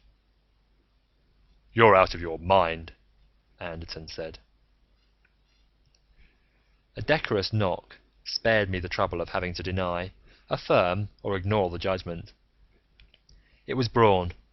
The messenger had been fast, and the gambler hadn't bothered to read what a college student had thought of him 15 years ago. He came forward and held out his hand, while the others looked over him frankly. He was impressive, all right. It would have been hard for a stranger to believe that he was aiming at respectability. To the eye, he was already there. He was tall and spare, and walked perfectly erect, not without spring despite his age. His clothing was as far from that of a gambler as you could have taken it by design. A black double-breasted suit with a thin vertical stripe, a grey silk tie with a pearl stick pin just barely large enough to be visible at all, a black Homburg, all perfectly fitted, all worn with proper casualness. One might almost say a formal casualness. It was only when he opened his mouth that One-Shot Braun was in the suit with him.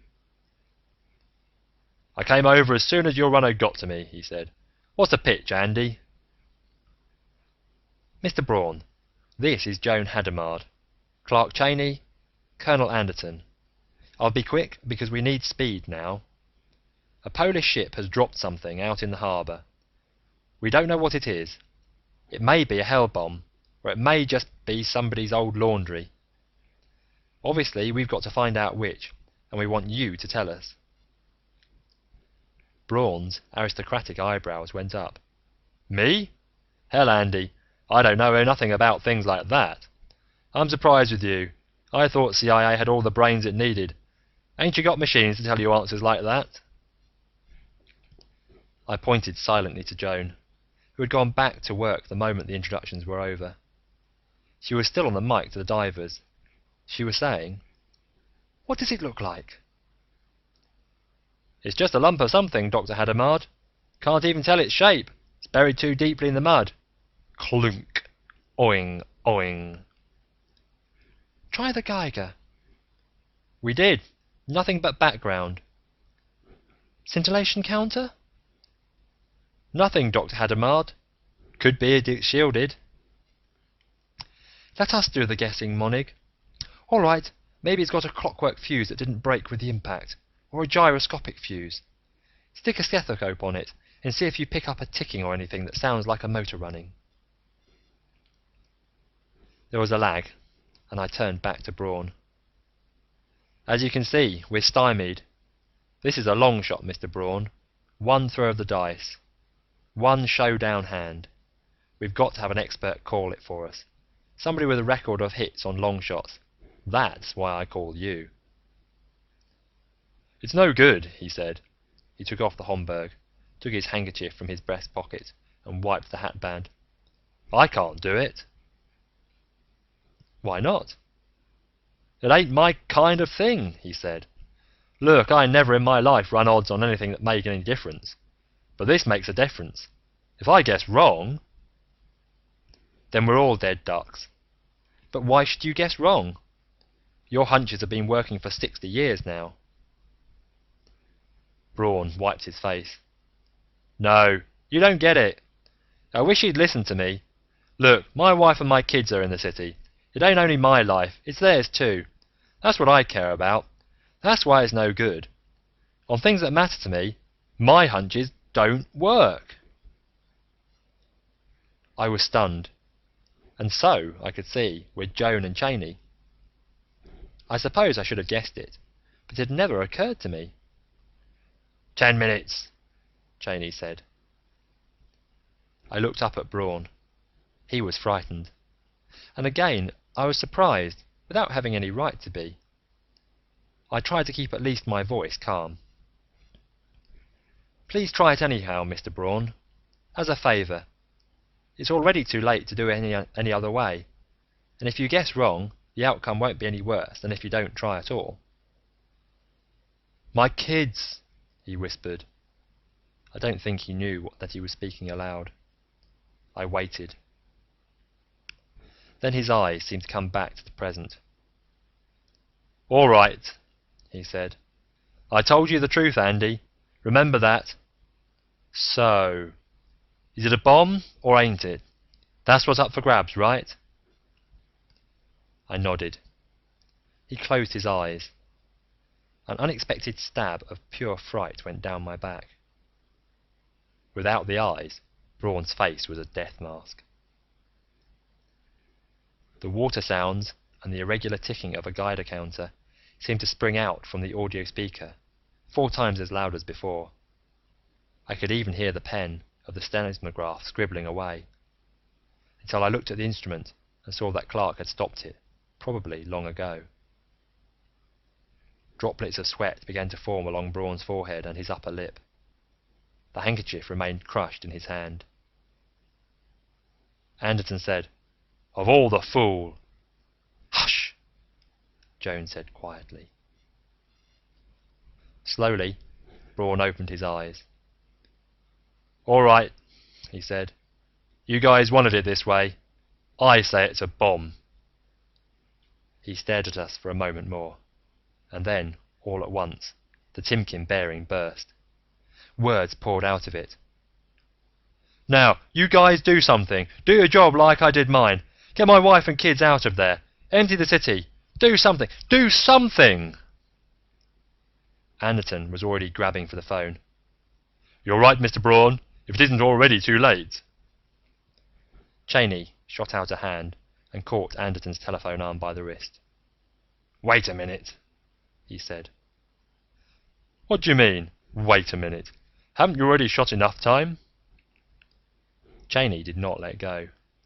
Instead, he looked inquiringly at Joan and said, "1 minute, Joan.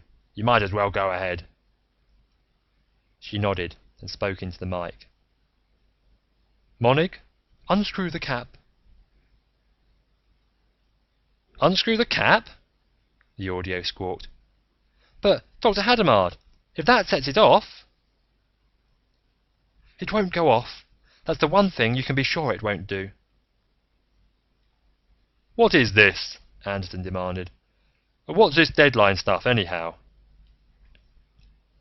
"The cap's off," Monig reported. "We're getting plenty of radiation now. Just a minute. Yeah, Dr. Hadamard, it's a bomb all right, but it hasn't got a fuse. Now how could they have made a fool mistake like that?" "In other words, it's a dud," Joan said. "That's right, a dud." Now, at last, Braun wiped his face, which was quite grey. "I told you the truth," he said grimly. "My hunches don't work on stuff like this." "But they do," I said. "I'm sorry we put you through the ringer. And you too, Colonel, but we couldn't let an opportunity like this slip.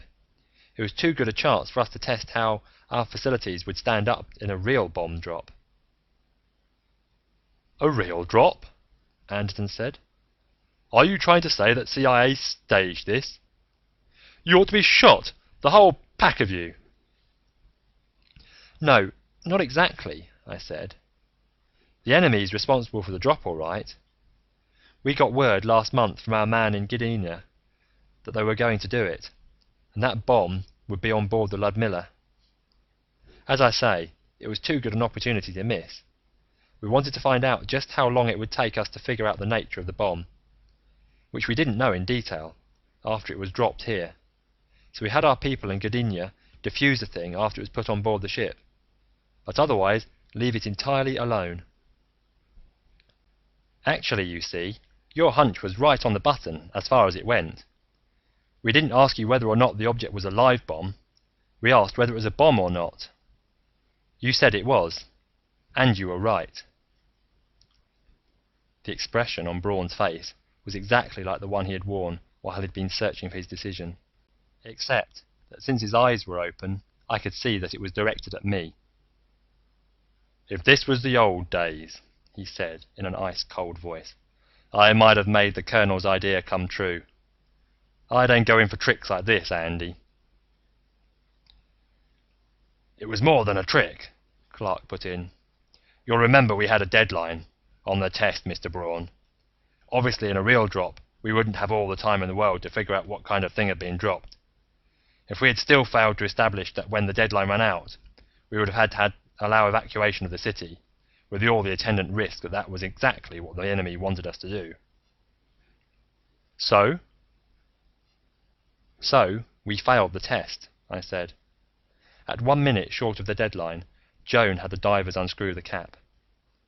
In a real drop, that would have resulted in a detonation, if the bomb was real. We'd never risk it. That we did do it in the test was a concession of failure, an admission that our usual methods didn't come through for us in time. And that means that you were the only person who did come through, Mr. Braun. If a real bomb drop ever comes, we're going to have you here, as an active part of our investigation. Your intuition for the one-shot gamble was the one thing that bailed us out this time. Next time, it may save 8 million lives. There was quite a long silence. All of us, Anderson included, watched Braun intently, but his impassive face failed to show any trace of how his thoughts were running. When he did speak at last, what he said must have seemed insanely irrelevant to Anderson, and maybe to Cheney too, and perhaps it meant nothing more to Joan than the final clinical note in a case history. "It's funny," he said. "I was thinking of running for Congress next year from my district, but maybe this is more important."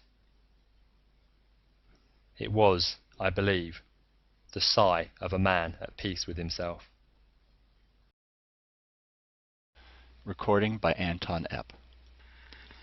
Out Around Rigel by Robert H. Wilson. The sun had dropped behind the Grimaldi Plateau, although for a day twilight would linger over the Oceanus Procellarum. The sky was a hazy blue, and out over the deeper tinted waves the full earth swung. All the long half-month it had hung there above the horizon, its light dimmed by the sunshine, growing from a thin crescent to its full disk 3 times as broad as that of the sun at setting. Now in the dusk it was a great silver lamp hanging over Nardos the Beautiful, the city built on the water. The light glimmered over the tall white towers, over the white 10-mile-long adamantine bridge running from Nardos to the shore, and lit up the beach where we were standing with a brightness that seemed almost that of day. "Once more, Garth," I said. "I'll get that trick yet." The skin of my bare chest still smarted from the blow of his wooden fencing sword. If it had been the real 2-handed Lunarian dueling sword, with its terrible mass behind a curved razor edge, the blow would have produced a cut deep into the bone. It was always the same, ever since Garth and I had fenced as boys with crooked laths. Back to back, we could beat the whole school, but I never had a chance against him. Perhaps one time in 10. On guard. The silvered swords whirled in the earthlight. I nicked him on one wrist and had to duck to escape his wild swing at my head. The wooden blades were now locked by the hilts above our heads. When he stepped back to get free, I lunged and twisted his weapon. In a beautiful parabola, Garth's sword sailed into the water, and he dropped to the sand to nurse his right wrist. "Confound your wrestling, Donal. If you've broken my arm on the eve of my flight—" "It's not even a sprain. Your wrists are weak. And I suppose you've always been considerate of me? 3 broken ribs. For half a cent." He was on his feet, and then Kelvar came up and laid her hand on his shoulder. Until a few minutes before she had been swimming in the surf, watching us. The earthlight shimmered over her white skin, still faintly moist, and blazed out in blue sparkles from the jewels of the breastplates and trunks she had put on. When she touched Garth, and he smiled, I wanted to smash in his dark face, and then take the beating I would deserve. Yet she preferred him, and the two of us had been friends since before she was born. I put out my hand.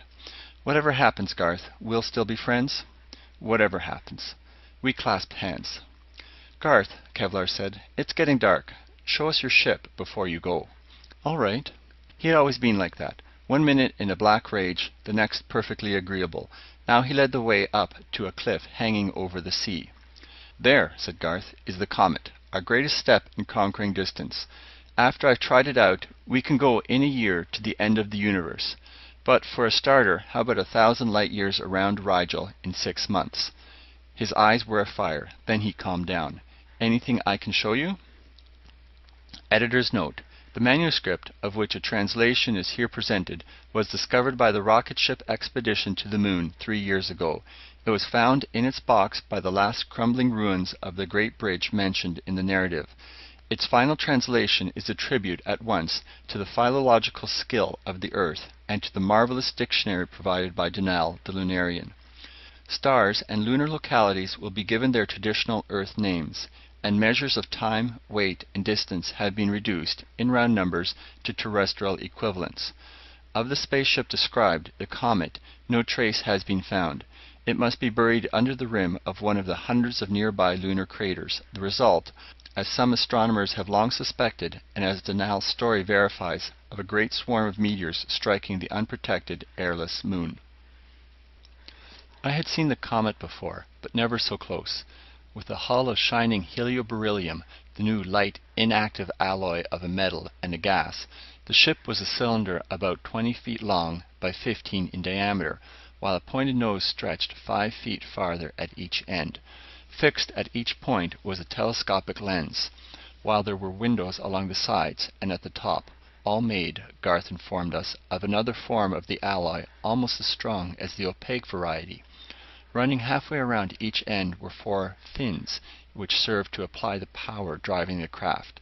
A light inside showed the cylinder to be a single room, 10 feet high at the center of its cylindrical ceiling, with a level floor. "How do you know this will be the bottom?" I asked, giving the vessel a shove to roll it over, but it would not budge. Garth laughed. 500 pounds of mercury and the disintegrators are under that floor. While out in space, I have an auxiliary gravity engine to keep my feet there.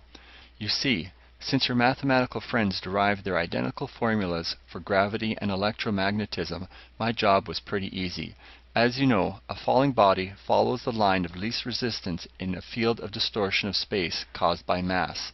I bend space into another such field by electromagnetic means, and the comet flies down the track. Working the mercury disintegrators at full power, I can get an acceleration of 200 miles per second, which will build up the speed at the midpoint of my trip to almost 4,000 times that of light. Then I'll have to start slowing down, but at the average speed, the journey will take only 6 months or so. "But can anyone stand that acceleration?" Kelvar asked. "I've had it on and felt nothing. With the rocket exhaust shoving the ship, it couldn't be done. But my gravitational field attracts the occupant of the comet just as much as the vessel itself." "You're sure," I interrupted, "that you have enough power to keep up the acceleration?" "Easily. There's a 2/3 margin of safety." "And you haven't considered that it may get harder to push? You know, the increase of mass with velocity. You can't take one half of the relativity theory without the other, and they've actually measured the increase of weight in an electron. The electron never knew it. It's all a matter of reference points. I can't follow the math, but I know that from the electron standards, it stayed exactly the same weight. Anything else is nonsense." "Well, there may be a flaw in the reasoning, but as they've worked it out, nothing can go faster than light. As you approach that velocity, the mass keeps increasing, and with it the amount of energy required for a new increase in speed. At the speed of light, the mass would be infinite, and hence no finite energy could get you any further." "Maybe so. It won't take long to find out." A few of the brightest stars had begun to appear. We could just see the parallelogram of Orion, with red Betelgeuse at one corner, and across from it Rigel, scintillant like a blue diamond. "See," Garth said, pointing at it, 3 months from now, that's where I'll be, the first man who dared to sail among the stars. Only because you won't let anyone else share the glory and the danger." "Why should I? But you wouldn't go anyway. Will you let me?" I had him there. "On your head be it. The comet could hold 3 or 4 in a pinch, and I have plenty of provisions, if you really want to take the chance. It wouldn't be the first we've taken together." "All right, we'll start in 10 minutes." He went inside the ship. "Don't go," Kelvar whispered, coming into the comet's shadow. "Tell him anything, but don't go." "I have to. I can't go back on my word. He'd think I was afraid." "Haven't you a right to be?" "Garth is my friend, and I'm going with him." "All right, but I wish you wouldn't." From inside came the throb of engines. "Kelvar," I said, "you didn't worry when only Garth was going." "No." "And there's less danger with 2 of us to keep watch." "I know, but still." "You were afraid for me?" "I am afraid for you." My arm slipped around her, there in the shadow. "And when I come back, Kelvar, we'll be married?" In answer she kissed me. Then Garth was standing in the doorway of the comet. "Donal, where are you?" We separated and came out of the shadow. I went up the plank to the door, kicking it out behind me. Calvar waved, and I called something or other to her. Then the door clanged shut. Seated before the control board at the front of the room, Garth held the switch for the 2 projectors. "Both turned up," he yelled over the roar of the generators. His hand swung over and the noise died down. But nothing else seemed to have happened. I turned back again to look out the little window fixed in the door. Down far below, I could see for a moment the city of Nardos with its great white bridge, and a spot that might be Calvar. Then there was only the ocean, sparkling in the earthlight, growing smaller, smaller. And then we had shot out of the atmosphere into the glare of the sun and 1,000 stars. On and up we went until the moon was a crescent with stars around it. Then Garth threw the power forward. "Might as well turn in," he told me. "There'll be nothing interesting until we get out of the solar system and I can put on real speed. I'll take the first trick." "How long watches shall we stand?" 18 hours ought to match the way we have been living. If you have another preference... No, that will be all right. And I suppose I might as well get in some sleep now. I was not really sleepy, but only dazed a little by the adventure. I fixed some things on the floor by one of the windows and lay down, switching out the light. Through a top window, the sunlight slanted down to fall around Garth at his instrument board in a bright glory. From my window I could see the earth and the gleaming stars. The earth was smaller than I had ever seen it before. It seemed to be moving backward a little, and even more, to be changing phase.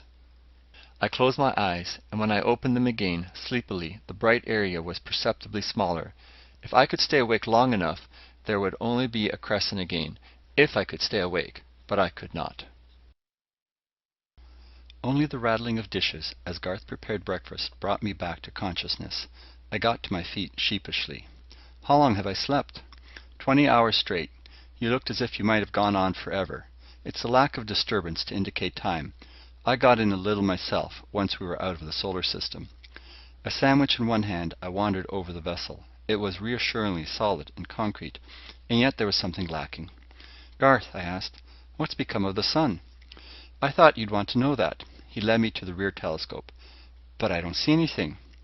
"You haven't caught on yet. See that bright yellowish star on the edge of the constellation Scorpio? That's it." Involuntarily, I gasped. "Then, how far away are we?" "I put on full acceleration 15 hours ago, when we passed Neptune, and we have covered 30 billion miles, 300 times as far as from the moon to the sun, but only 1/2 of 1% of a light year." I was speechless, and Garth led me back to the control board. He pointed out the acceleration control, now turned up to its last notch forward. He also showed me the dials which were used to change our direction. "Just keep that star on the crosshairs. That's Pi Orionis, a little out of our course, but a good target since it is only 25 light years away. Half the light is deflected on this screen, with the delicate photoelectric cell at its center. The instant the light of the star slips off it, a relay is started which lights a red lamp here, and in a minute sounds a warning bell. That indicator over there shows our approach to any body. It works by the interaction of the object's gravitational field with that of my projector, and we can spot anything sizable an hour away. Sure you've got everything?" It all seemed clear. Then I noticed at the top 3 clock-like dials, one to read days, another to record the speeds of light, and a third to mark the light years traveled. "These can't really work," I said. "We have no way to check our speed with outer space." "Not directly. This is geared with clockwork to represent an estimate based on the acceleration. If your theory is right, then the dials are all wrong." "And how long do you expect to go ahead without knowing the truth?" "Until we ought to be at Pi Orionis, at 2 weeks and 25 light years by the dials. If we aren't there, we'll start back. By your figuring, we shouldn't be yet 1 light year on the way. Anything more?" "No, I think I can manage it." "Wake me if anything's wrong, and look out for dark stars." Then he had left me there at the controls. In 5 minutes he was asleep, and the whole ship was in my hands. For hours nothing happened. Without any control of mine, the ship went straight ahead. I could get up and walk about, with a weather eye on the board, and never was there the flash of a danger light. But I was unable to feel confident, and went back to look out through the glass. The stars were incredibly bright and clear. Right ahead were Betelgeuse and Rigel, and the great nebula of Orion still beyond. There was no twinkling, but each star a bright, steady point of light, and if Garth's indicators were correct, we were moving toward them at a speed now 75 times that of light itself. If they were correct. How could one know before the 2 long weeks were over? But before I could begin to think of any plan, my eye was caught by the red lamp flashing on the panel. I pressed the attention button before the alarm could ring, then started looking for the body we were in danger of striking. The position indicators pointed straight ahead, but I could see nothing. For 10 minutes I peered through the telescope, and still no sign. The dials put the thing off a degree or so to the right now, but that was too close. In 5 more minutes I would swing straight up and give whatever it was a wide berth. I looked out again. In the angle between the crosshairs, wasn't there a slight haze? In a moment it was clear. A comet, apparently the 2 of us racing toward each other. Bigger it grew, and bigger, hurtling forward. Would we hit it? The dials put it up a little, and far off to the right, but it was still frightening. The other light had come on too, and I saw that we had been pulled off our course by the comet's attraction. I threw the nose over, passed on the other side for leeway, then straightened up as the side distance dial gave a big jump away. Though the gaseous globe, tailless of course away from the sun, showed as big as the full Earth, the danger was past. As I watched, the comet vanished from the field of the telescope. 5 minutes, perhaps, with the red danger light flickering all the time. Then, with a ghastly flare through the right-hand windows, it had passed us. Garth sat up. "What happened?" he yelled. "Just a comet. I got by all right." He settled back, having been scarcely awake, and I turned to the board again. The danger light had gone out, but the direction indicator was burning. The near approach of the comet had thrown us off our course by several degrees. I straightened the ship up easily, and then had only a little more difficulty in stopping a rocking motion. Then again the empty hours of watching, gazing into the stars. Precisely at the end of 18 hours, Garth awakened, as if the consummation of a certain number of internal processes had set off a little alarm clock in his brain. We were 41 hours out, with a speed, according to the indicator, of 128 times that of light, and a total distance covered of slightly over 1/4 of a light year. A rather small stretch compared to the 466 light years we had to go. But when I went back for a look out of the rear telescope, the familiar stars seemed to have moved the least bit closer together, and the sun was no brighter than a great number of them. I slept like a log, but awakened a little before my trick was due. Exactly on schedule, 14 days and some hours after we had started off, we passed Pi Orionis. For long there had been no doubt in my mind that, whatever the explanation, our acceleration was holding steady. In the last few hours the star swept up the brilliance of the sun, then faded again until it was no brighter than Venus. Venus, our sun itself, had been a mere dot in the rear telescope until the change in our course threw it out of the field of vision. At 65 light years, 23 days out, Beta Eridani was almost directly in our path for Rigel, slightly less than a third of the distance to the midpoint in over half the time, but our speed was still increasing 200 miles per second every second, almost 4 times the speed of light in an hour. Our watches went on with a not altogether disagreeable monotony. There was no star to mark the middle of our journey, only, toward the close of one of my watches, a blue light which I had never noticed came on beside the indicator dials, and I saw that we had covered 233 light years, half the estimated distance to Rigel. The speed marker indicated 3,975 times the speed of light. I wakened Garth. "You could have done it yourself," he complained sleepily, "but I suppose it's just as well." He went over to the board and started warming up the rear gravity projector. "We'll turn one off as the other one goes on. Each take one control and go a notch at a time." He began counting. 1, 2, 3. On the 20th count, my dial was down to 0, his up to a maximum deceleration, and I pulled out my switch. Garth snapped sideways a lever on the indicators. Though nothing seemed to happen, I knew that the speed dial would creep backward, and the distance dial progress at a slower and slower rate. While I was trying to see the motion, Garth had gone back to bed. I turned again to the glass and looked out at Rigel on the crosshairs, and Kappa Orionis over to the left, and the great nebula reaching over a quarter of the view with its faint gaseous streamers. And so we swept on through space, with Rigel, a great blue glory ahead, and new stars, invisible at greater distance, flaring up in front of us and then fading into the background as we passed. For a long time we had been able to see that Rigel, as inferred from spectroscopic evidence, was a double star, a fainter, greener-blue companion revolving with it around their common center of gravity. Beyond Kappa Orionis, 300 light-years from the Sun, the space between the two was quite evident. Beyond 400 light-years, the brilliance of the vast star was so great that it dimmed all the other stars by comparison and made the nebula seem a mere faint gauze.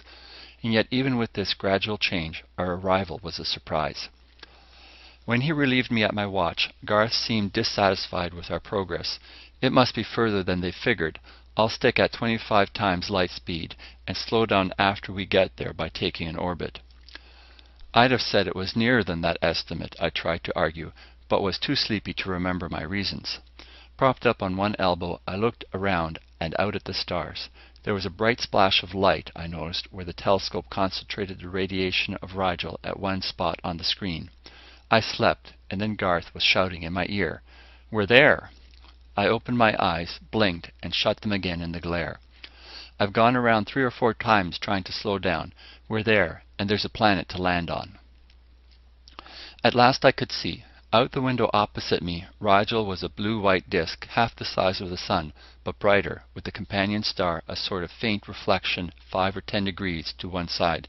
And still beyond, as I shaded my eyes, I could see swimming in the black a speck with the unmistakable glow of reflected light. With both gravity projectors in readiness, we pulled out of our orbit and straight across toward the planet, letting the attraction of Rigel fight against our still tremendous speed. For a while the pull of the big star was almost overpowering. Then we got past and into the gravitational field of the planet. We spiraled down into it, looking for a landing place and trying to match our speed with its rotational velocity.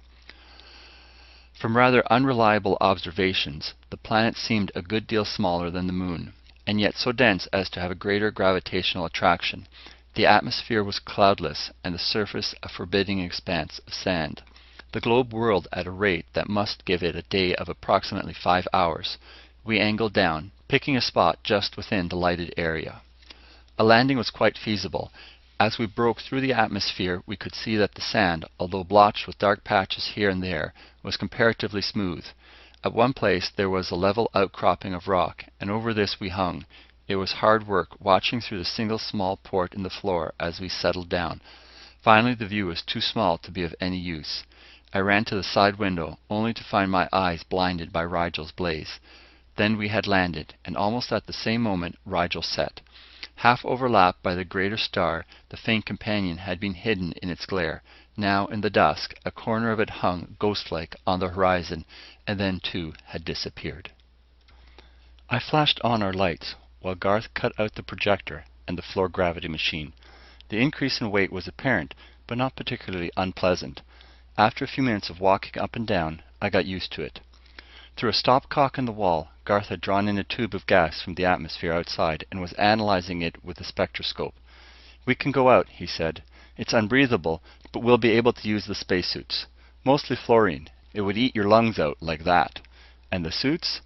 Fortunately, they've been covered with helioberyllium paint, and the helmet glass is the same stuff. Not even that atmosphere can touch it. I suppose there can be no life on the place.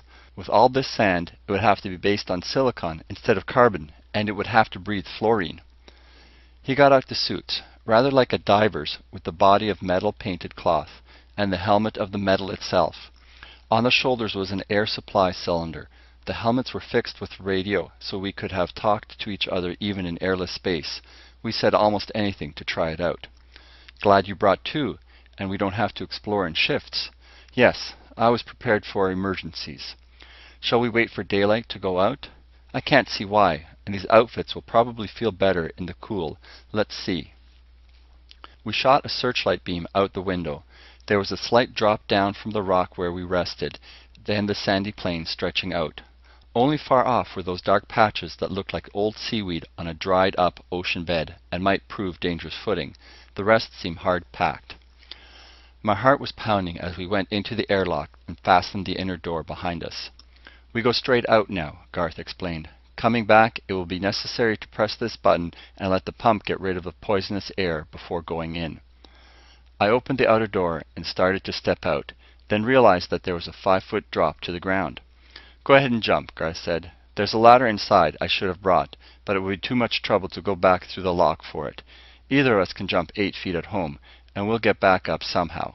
I jumped, failing to allow for the slightly greater gravity, and fell sprawling. Garth got down more successfully, in spite of a long package of some sort he carried in his hand. Scrambling down from the cliff and walking out on the sand, I tried to get used to the combination of greater weight and the awkward suit. If I stepped very deliberately, it was all right, but an attempt to run sank my feet in the sand and brought me up staggering. There was no trouble seeing through the glass of my helmet over wide angles. Standing on the elevation by the comet, his spacesuit shining in the light from the windows, Garth looked like a metallic monster, some creature of this strange world, and I must have presented him much the same appearance, silhouetted, dark and forbidding against the stars. The stars! I looked up and beheld the most marvelous sight of the whole trip. The great nebula of Orion seemed from a distance of less than 150 light years its own width. A great luminous curtain, 50 degrees across. I could just take it all in with my eye. The central brilliancy, as big as the sun, a smaller one above it, and then the whole mass of gas stretching over the sky, the whole thing aglow with the green light of nebulum and blazing with the stars behind it. It was stupendous, beyond words. I started to call Garth, then saw that he was looking up as well. For almost half an hour I watched, as the edge of the nebula sank below the horizon. Then its light began to dim. Turning, I saw that the sky opposite was already grey. The dawn! Why, the sun had just set. Then I realized. It was over an hour since we were landed, and a full night would be scarcely 2 hours and a half. If we were in a summer latitude, the shorter period of darkness was natural enough, yet it was still hard to believe as, within 10 minutes, it was as bright as Earth light on the moon. Still clearer and clearer grew the light. The stars were almost gone, the center of the nebula only a faint wisp. There were no clouds to give the colors of sunrise, but a bluish-white radiance seemed to be trembling on the eastern horizon. And then, like a shot, Rigel came up into the sky.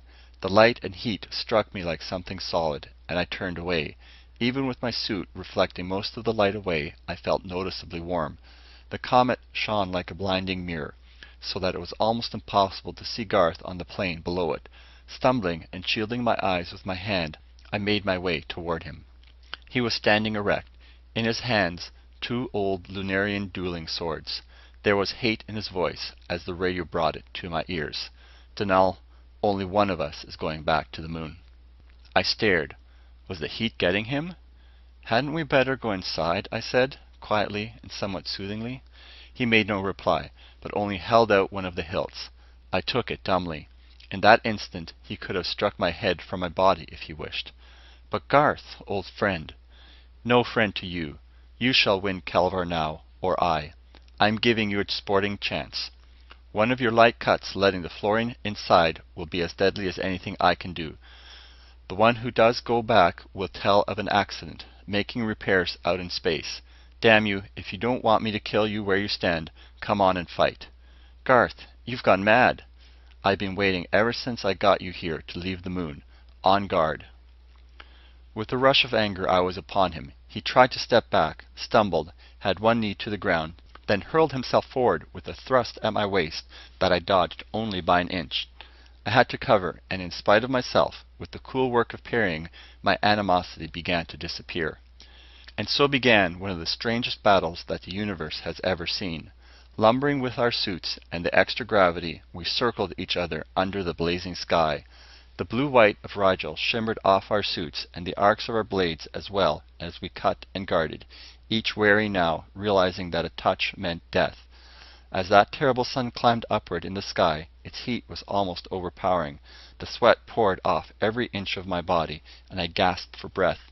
And still we fought on, 2 glittering metal monsters under the big blue star sweeping up to its noon. I knew now that I could never kill Garth. I could not go back to Kelvar with his blood. Yet if I simply defended, sooner or later he would wear me down. There was just one chance. If I could disarm him, I could wrestle him into submission. Then he might be reasonable, or I could take him home bound. I began leading for the opening I wanted, but with no result. He seemed resolved to tire me out. Either I must carry the fight to him, or I would be beaten down. I made a wide opening, counting on dodging his slow stroke. I did, but he recovered too soon. Again on the other side, with no better result. Still again, just getting in for a light tap on Garth's helmet. Then I stepped back, with guard low, and this time he came on. The sword rose in a gleaming arc and hung high for a moment. I had him. There were sparks of clashing, locked steel. Damn you, Donal! He took a great step back, narrowly keeping his balance on the sand. On another chance I would trip him. My ears were almost deafened by his roar. Come on and fight! I took a step in and to the side, and had him in the sun. He swung blindly, trying to cover himself with his whirling point, but I had half a dozen openings to rip his suit. When he moved to try to see, I would lock with him again. I watched his feet. And as I watched, I saw an incredible thing. Near one of Garth's feet, the sand was moving. It was not a slide caused by his weight. Rather, why, it was being pushed up from below. There was a little hump, and suddenly it had burst open, and a stringy mass like seaweed was crawling toward his leg. "Look out, Garth!" I yelled. How he could see through that terrible sun, I do not know, but Garth swung through my forgotten guard with a blow square across my helmet glass. The force threw me to the ground, and I looked up, dazed. The beryllium glass had not broken to let in the fluorine-filled air, but Garth was standing over me. "That's your last trick, Donal." His blade rose for the kill. I was unable even to get up, but with one hand I pointed to the ground. "Look!" I shouted again, and on the instant the thing wound itself around Garth's foot. He swung down, hacking it loose. I had got to my feet. "Run for the ship!" I cried, and started off. "Not that way!" I looked back, and saw that I had run in the wrong direction, but it made no difference. Over a whole circle around us the sand was rising, and directly between us and the comet there was a great green-brown mass. We were surrounded. We stood staring at the creatures. Spread out to full dimensions, each one made a sphere about 4 feet in diameter. In the center, a solid mass whose outlines were difficult to discern, and spreading out from this 100 long, thin, many-jointed arms, or legs, or branches, or whatever one would call them. The things were not yet definitely hostile, only their circle, of perhaps 50 yards radius, grew continually thicker and more impenetrable. Within the enclosed area, the only ripples we could see in the sand were heading outward. There was to be no surprise attack from below at least, only one in mass. What, I wondered, might be the sign of friendship, to persuade them to let us go. And then the circle began to close in. The things rolled over and over and over on themselves, like gigantic tumbleweeds. At one point, to the right of the direct route to the comet, the line seemed thinner. I pointed the place out to Garth. "Break through there, and make a run for it." We charged into the midst of them with swinging blades. The very suddenness of our rush carried us halfway through their midst. Then something had my legs from behind. I almost fell, but succeeded in turning and cutting myself free. The creatures from the other side of the circle must have made the 100 yards in 4 or 5 seconds, and the rest had now covered the breach in front.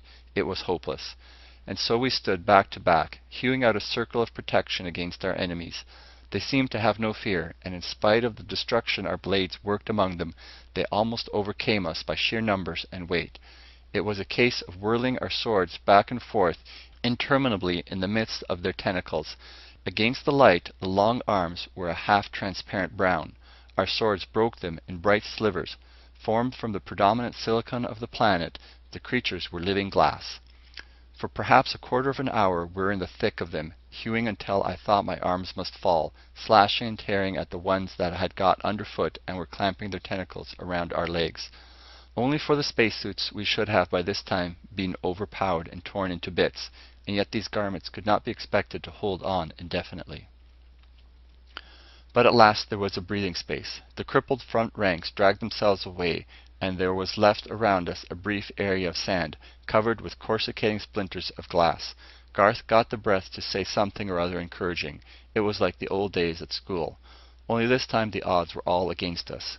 We were still a good 100 yards from the comet, and in our path stood a solid wall of the creatures. Even if we got free, they could outrace us to the goal. And with our limited strength, we could not hope to kill them all. In a minute or two, they would attack us again. Somehow we must fight our way as long as we lasted. Perhaps they might be frightened. We threw ourselves at the side next our goal. The line gave perhaps a yard, then stiffened, and we found ourselves swallowed up in a thick cloud of brown smoke. Poison gas. It must be shot out of their bodies at a cost so great that it was kept as a last resort. Through the rolling vapor it was just possible to see our opponents, but they made no forward move. They were waiting for us to be overcome. Suppose their compound could eat through even our helioberyllium? But it did not. We were safe. "Stand still, Garth," I whispered, counting on the radio to carry my voice. "Let them think we're dead, and then give them a surprise." All right. Long, long minutes. If only they did not know that it was the customary thing for a dead man to fall. Slowly they began to move in. Then Garth and I were upon them. They halted as if stupefied. We had hacked our way through half their mass. The rest fled, and we began running toward the comet, praying that we might reach the ship before they could get organized again. How we floundered through the sand in wild and desperate haste. Before we had covered half the distance, the pursuit began. There was no attempt to drag us down directly, but the two wings raced past to cut us off in front. At the base of the little cliff where the comet lay, the circle closed. "Jump!" I called, and threw myself up over them toward the stone. Garth would have fallen back, but I caught his hand and pulled him to safety. We had won. But had we? Joined by reinforcements from somewhere, the creatures were packed all around the base of the cliff and had begun to climb its walls, to cut us off from the ship. We rushed separately toward the two sides, and they backed away, but those in front were now established on the top. We stepped backward and the whole line came on, but now we turned and ran for the comet. We were just able to turn again and clear them away with our swords. In a moment others would be climbing up from behind over the ship, and the door to safety was on a level with our heads. There was just one chance. Stamping threateningly, we cleared the things out for 10 feet in front of us, but once we turned our backs for a running start, they were at us again. "Boost you up, Donal," said Garth pantingly. "No, you first." But in the midst of my words, he almost threw me into the doorway. I turned to pull him up after me. They were around his legs, and one had jumped down on his helmet. He must have known it would happen. "Go back to her," he cried, and slammed shut the door. There was no time to help him, to interfere with the way of expiation he had chosen. I tried to look away, but a sort of fascination kept me watching him through the glass.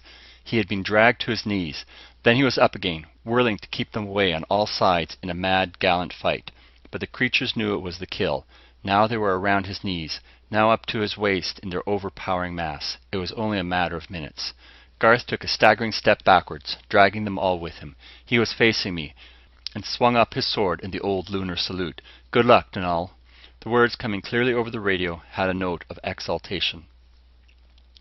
Then, flashing his blade over his head, he turned it into the midst of the accursed things.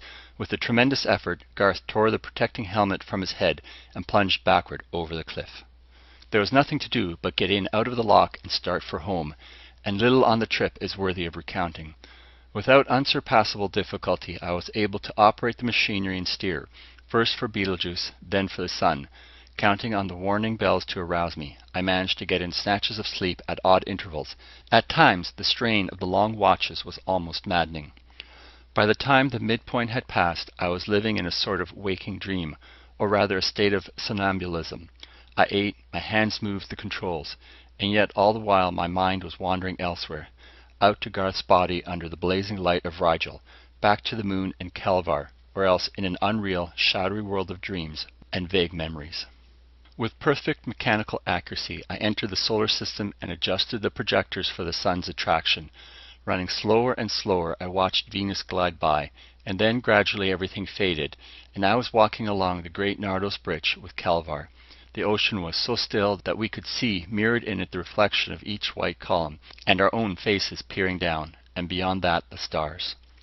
"I shall bring you a handful for your hair," I told her, and leaned over, farther, farther, reaching out.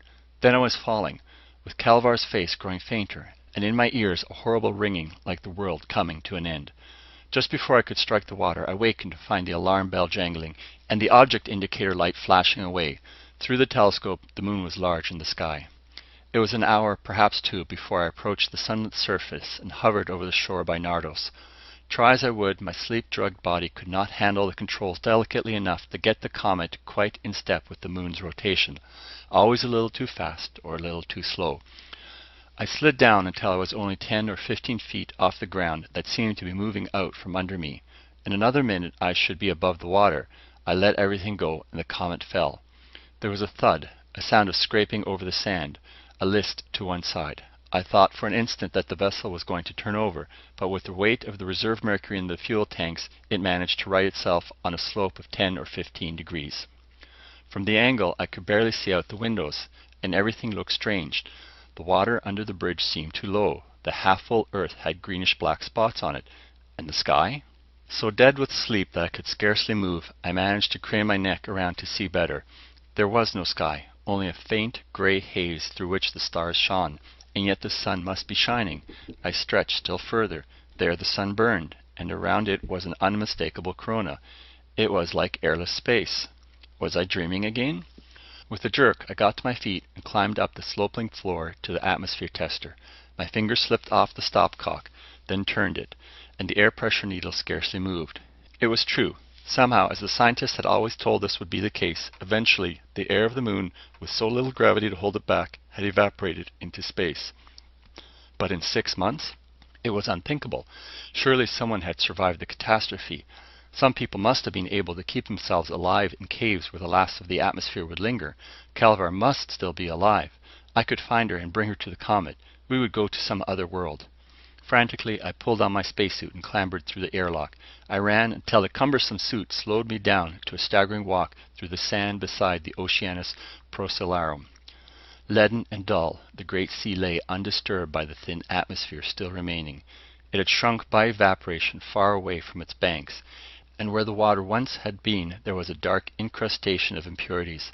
On the land side, all was a great white plain of glittering alkali without a sign of vegetation. I went on toward Nardos the Beautiful. Even from far off I could see that it was desolate. Visible now that the water had gone down, the pillars supporting it rose gaunt and skeletal. Towers had fallen in, and the gleaming white was dimmed. It was a city of the dead, under an earth leprous-looking with black spots where the clouds apparently had parted. I came nearer to Nardos and the bridge, nearer to the spot where I had last seen Calvar. Below the old water level the columns showed a greenish stain, and halfway out the whole structure had fallen in a great gap. I reached the land terminus of the span, still glorious and almost beautiful in its ruins. Whole blocks of stone had fallen to the sand, and the adamantine pillars were cracked and crumbling with the erosion of ages. Then I knew. In our argument as to the possible speed of the comet, Garth and I had both been right. In our reference frame, the vessel had put on an incredible velocity and covered the 900-odd light-years around Rigel in 6 months. But from the viewpoint of the moon, it had been unable to attain a velocity greater than that of light. As the accelerating energy pressed the vessel's speed closer and closer toward that limiting velocity, the mass of the ship and its contents had increased toward infinity. In trying to move laboriously with such vast mass, our clocks and bodies had been slowed down until to our leaden minds a year of moon time became equivalent to several hours. The comet had attained an average velocity of perhaps 175,000 miles per second, and the voyage that seemed to me 6 months had taken 1,000 years. 1,000 years! The words went ringing through my brain. Calvar had been dead for 1,000 years. I was alone in a world uninhabited for centuries. I threw myself down and battered my head in the sand. More to achieve, somehow, my own peace of mind than in any hope of its being discovered, I have written this narrative. There are 2 copies, this to be placed in a helioberyllium box at the terminus of the bridge, the other within the comet. One at least should thus be able to escape the meteors which, unimpeded by the thin atmosphere, have begun to strike everywhere, tearing up great craters in the explosion that follows as a result of the impact. My time is nearly up. Air is still plentiful on the comet, but my provisions will soon run short. It is now slightly over a month since I collapsed on the sands into merciful sleep, and I possess food and water for perhaps another. But why go on in my terrible loneliness? Sometimes I waken from a dream in which they are all so near, Calvar, Garth, all my old companions, and for a moment I cannot realize how far away they are, beyond years and years, and I, trampling back and forth over the dust of our old life, staring across the waste, waiting for what? No, I shall wait only until dark. When the sun drops over the Grimaldi Plateau, I shall put my manuscripts in their safe places, then tear off my helmet and join the other 2. An hour ago, the bottom edge of the sun touched the horizon. Recording by Anton Epp. The Repairman by Harry Harrison. Quote, "Being an interstellar troubleshooter wouldn't be so bad if I could shoot the trouble." End quote. The old man had that look of intense glee on his face that meant someone was in for a very rough time. Since we were alone, it took no great feat of intelligence to figure it would be me. I talked first, bold attack being the best defense, and so forth. "I quit. Don't bother telling me what dirty job you have cooked up, because I have already quit, and you do not want to reveal company secrets to me." The grin was even wider now, and he actually chortled as he thumbed a button on his console. A thick legal document slid out of the delivery slot onto his desk. "This is your contract," he said. "It tells you how and when you will work. It's a steel and vanadium bound contract that you couldn't crack with a molecular disruptor." I leaned out quickly, grabbed it, and threw it into the air with a single motion. Before it could fall, I had my solar out and, with a wide-angle shot, burned the contract to ashes. The old man pressed the button again, and another contract slid out on his desk. If possible, the smile was still wider now. "I should have said a duplicate of your contract, like this one here." He made a quick note on his secretary plate. "I have deducted 13 credits from your salary for the cost of the duplicate, as well as a 100 credit fine for firing a solar inside a building."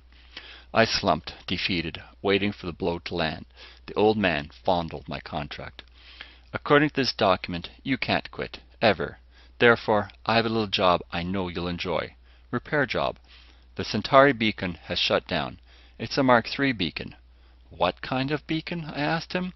I have repaired hyperspace beacons from one arm of the galaxy to the other, and I was sure I had worked on every type or model made, but I had never heard of this thing.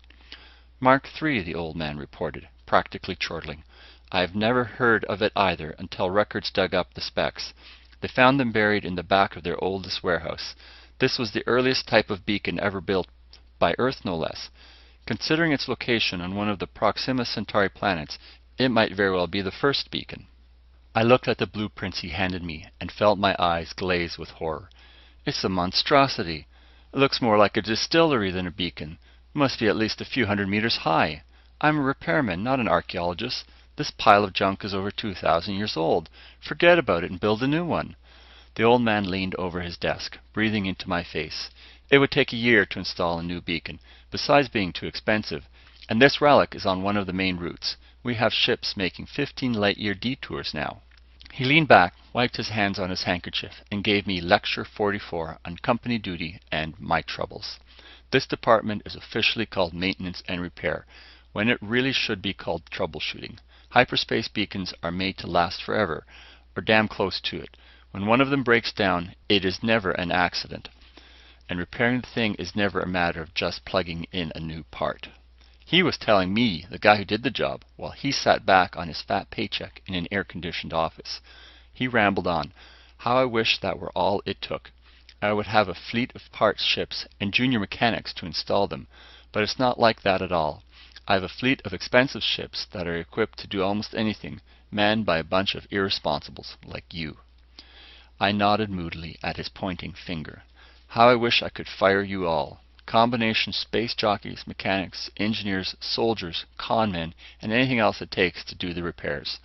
I have to browbeat, bribe, blackmail, and bulldoze you thugs into doing a simple job. If you think you're fed up, just think how I feel. But the ships must go through. The beacons must operate." I recognized his deathless line as the curtain speech and crawled to my feet. He threw the Mark III file at me and went back to scratching in his papers. Just as I reached the door, he looked up and impaled me on his finger again. "And don't get any fancy ideas about jumping your contract. We can attach that bank account of yours on Algol 2 long before you can draw the money out." I smiled, a little weakly, I'm afraid, as if I had never meant to keep that account a secret. His spies were getting more efficient every day. Walking down the hall, I tried to figure a way to transfer the money without his catching on, and knew at the same time he was figuring a way to outfigure me. It was all very depressing, so I stopped for a drink, then went on to the spaceport. By the time the ship was serviced, I had a course charted.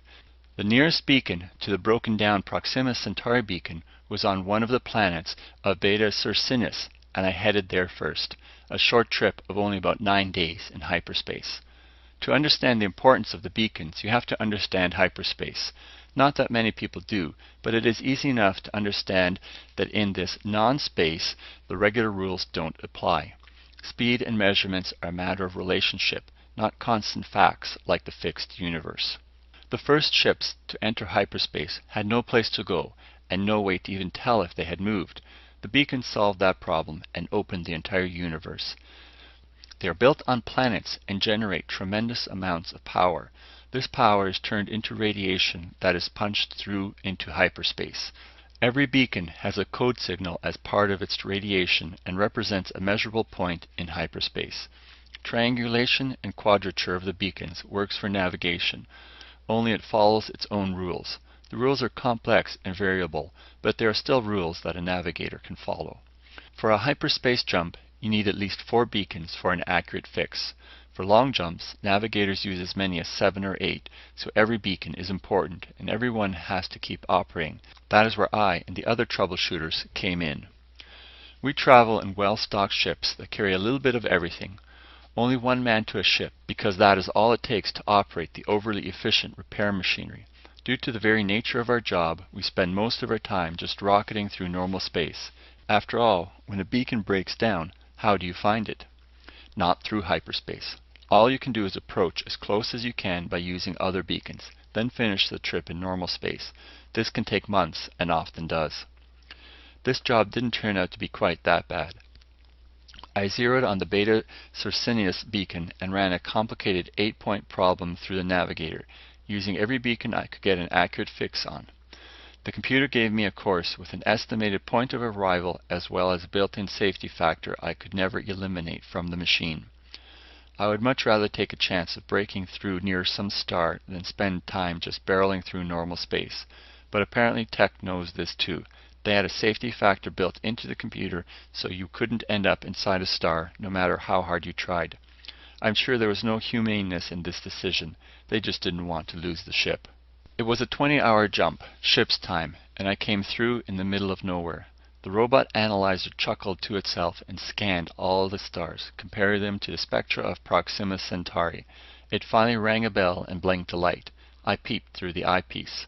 A fast reading with the photocell gave me the apparent magnitude, and a comparison with its absolute magnitude showed its distance. Not as bad as I had thought. A 6-week run, give or take a few days. After feeding a course tape into the robot pilot, I strapped into the acceleration tank and went to sleep. The time went fast. I rebuilt my camera for about the 20th time and just about finished a correspondence course in nucleonics. Most repairmen take these courses. Besides they're always coming in handy, the company grades your pay by the number of specialties you can handle. All this with some oil painting and free fall workouts in the gym passed the time. I was asleep when the alarm went off that announced planetary distance. Planet 2, where the beacon was situated according to the old charts, was a mushy-looking, wet kind of globe. I tried to make sense out of the ancient directions and finally located the right area. Staying outside the atmosphere, I sent a flying eye down to look things over. In this business, you learn early when and where to risk your own skin. The eye would be good enough for the preliminary survey. The old boys had enough brains to choose a traceable site for the beacon, equidistant on a line between 2 of the most prominent mountain peaks. I located the peaks easily enough and started the eye out from the first peak and kept it on course directly toward the second. There was a nose and a tail radar in the eye, and I fed their signals into the scope as an amplitude curve. When the 2 peaks coincided, I spun the eye controls and dived the thing down.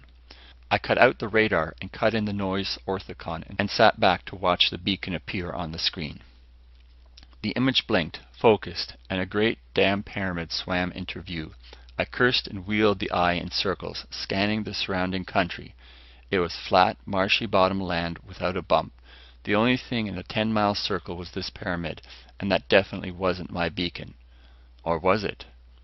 I dived the eye lower. The pyramid was a crude-looking thing of undressed stone, without carvings or decorations. There was a shimmer of light from the top, and I took a close look at it. On the peak of the pyramid was a hollow basin filled with water. When I saw that, something clicked in my mind. Locking the eye in a circular course, I dug through the Mark III plans, and there it was. The beacon had a precipitating field and a basin on top of it for water. This was used to cool the reactor that powered the monstrosity.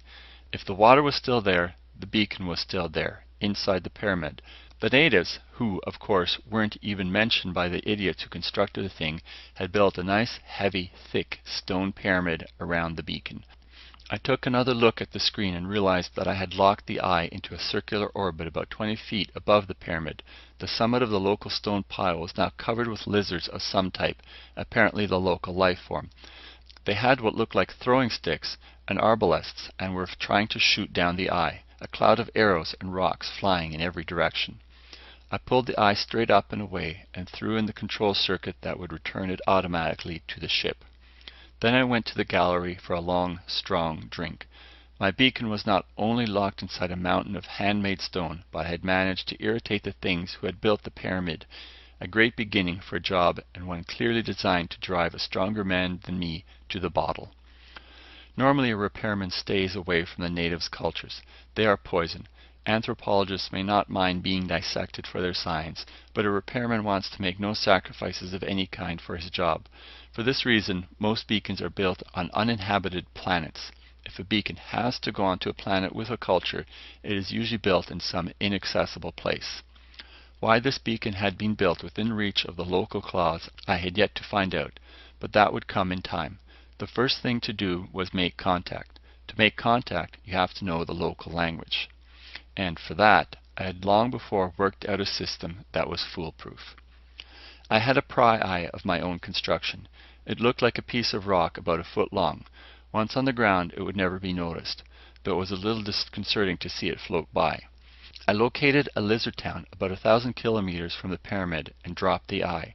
It swished down and landed at night in the bank of the local mud wallow. This was a favorite spot that drew a good crowd during the day. In the morning, when the first wallowers arrived, I flipped on the recorder. After about 5 of the local days, I had a sea of native conversation in the memory bank of the machinery translator and had tagged a few expressions. This is fairly easy to do when you have a machine memory to work with.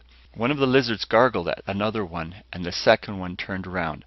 I tagged this expression with the phrase, "Hey George," and waited my chance to use it. Later the same day, I caught one of them alone and shouted, "Hey George," at them. It gurgled out through the speaker in the local tongue, and he turned around. When you get enough reference phrases like this in the memory bank, the MT brain takes over and starts filling in the missing pieces. As soon as the MT could give a running translation of any conversation it heard, I figured it was time to make contact. I found him easily enough. He was the Centaurian version of a goat boy. He herded a particularly loathsome form of local life in the swamps outside the town. I had one of the working eyes dig a cave in an outcropping of rock and wait for him. When he passed next day, I whispered into the mic, "Welcome, O goat boy grandson. This is your grandfather's spirit speaking from paradise." This fitted in with what I could make out of the local religion. Goat boy stopped as if he'd been shot.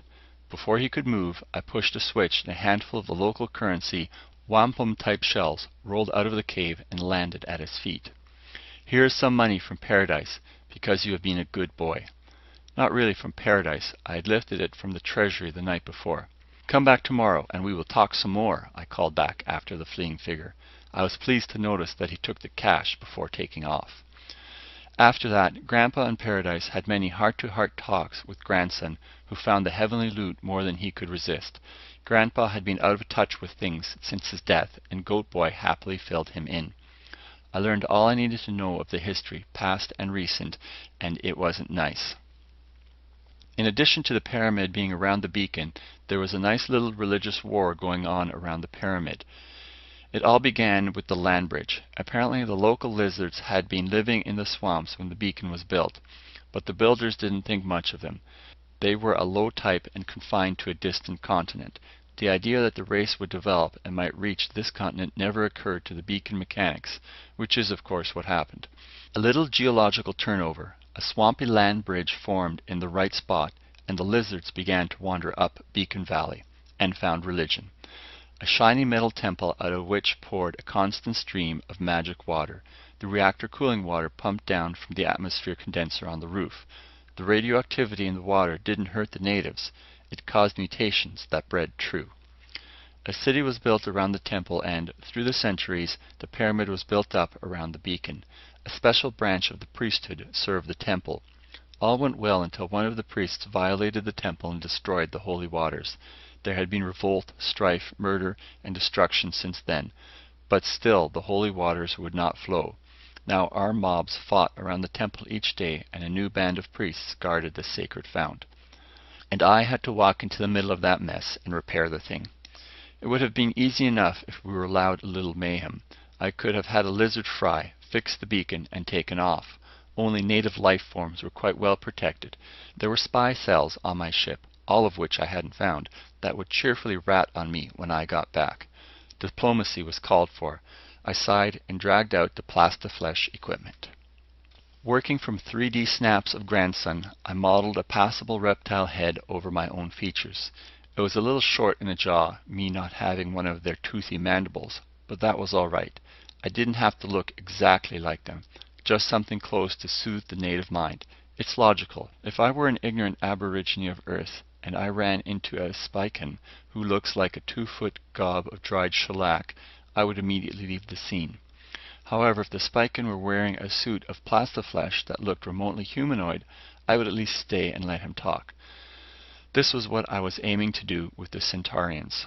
When the head was done, I peeled it off and attached it to an attractive suit of green plastic, complete with tail. I was really glad that they had tails. The lizards didn't wear clothes, and I wanted to take a lot of electronic equipment.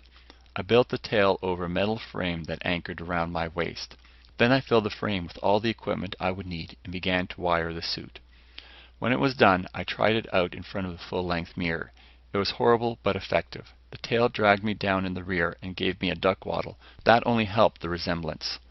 That night I took the ship down into the hills nearest the pyramid, and out of the way dry spot where the amphibious natives would never go.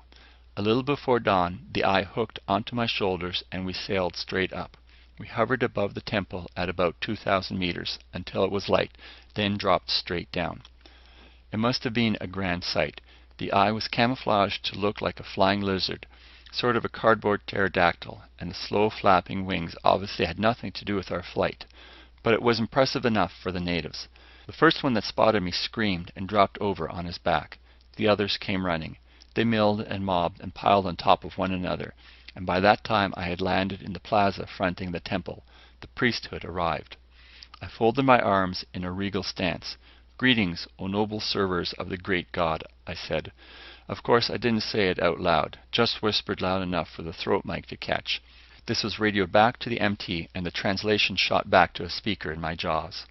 The natives chomped and rattled, and the translation rolled out almost instantly. I had the volume turned up, and the whole square echoed.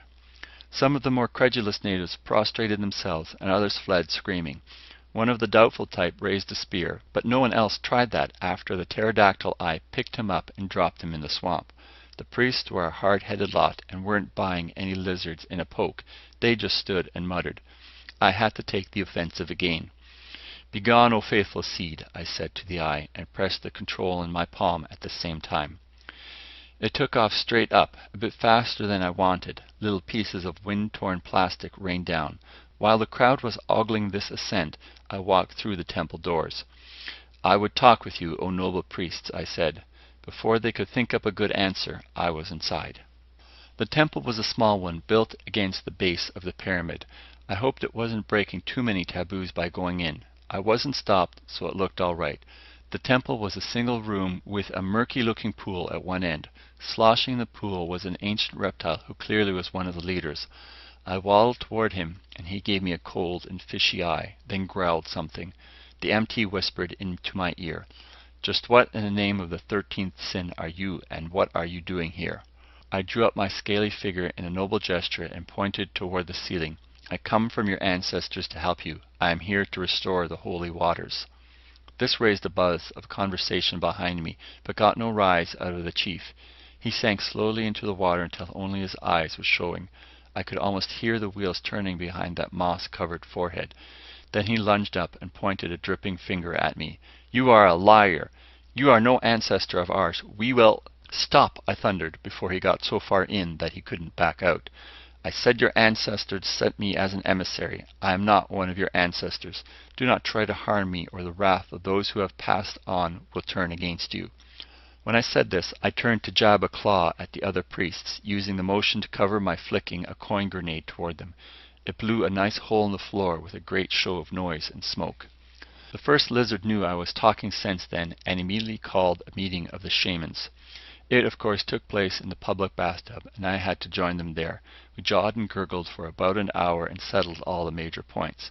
I found out that they were new priests. The previous ones had all been boiled for letting the holy water cease. They found out I was there only to help them restore the flow of the waters. They bought this, tentatively, and we all heaved out of the tub and trickled muddy paths across the floor. There was a bolted and guarded door that led into the pyramid proper. While it was being opened, the first lizard turned to me. Undoubtedly you know of the rule, he said. Because the old priests did pry and peer, it was ruled henceforth that only the blind could enter the Holy of Holies. I'd swear he was smiling, if 30 teeth peeking out of what looked like a crack in an old suitcase can be called smiling. He was also signaling to him an under-priest, who carried a brazier of charcoal complete with red-hot irons. All I could do was stand and watch as he stirred up the coals, pulled out the ruddiest iron, and turned toward me. He was just drawing a bead on my right eyeball when my brain got back in gear. Of course, I said, blinding is only right, but in my case you will have to blind me before I leave the Holy of Holies, not now. I need my eyes to see and mend the fount of holy waters. Once the waters flow again, I will laugh as I hurl myself on the burning iron. He took a good 30 seconds to think it over and had to agree with me. The local torturer sniffled a bit and threw a little more charcoal on the fire. The gate crashed open and I stalked through. Then it banged to behind me and I was alone in the dark.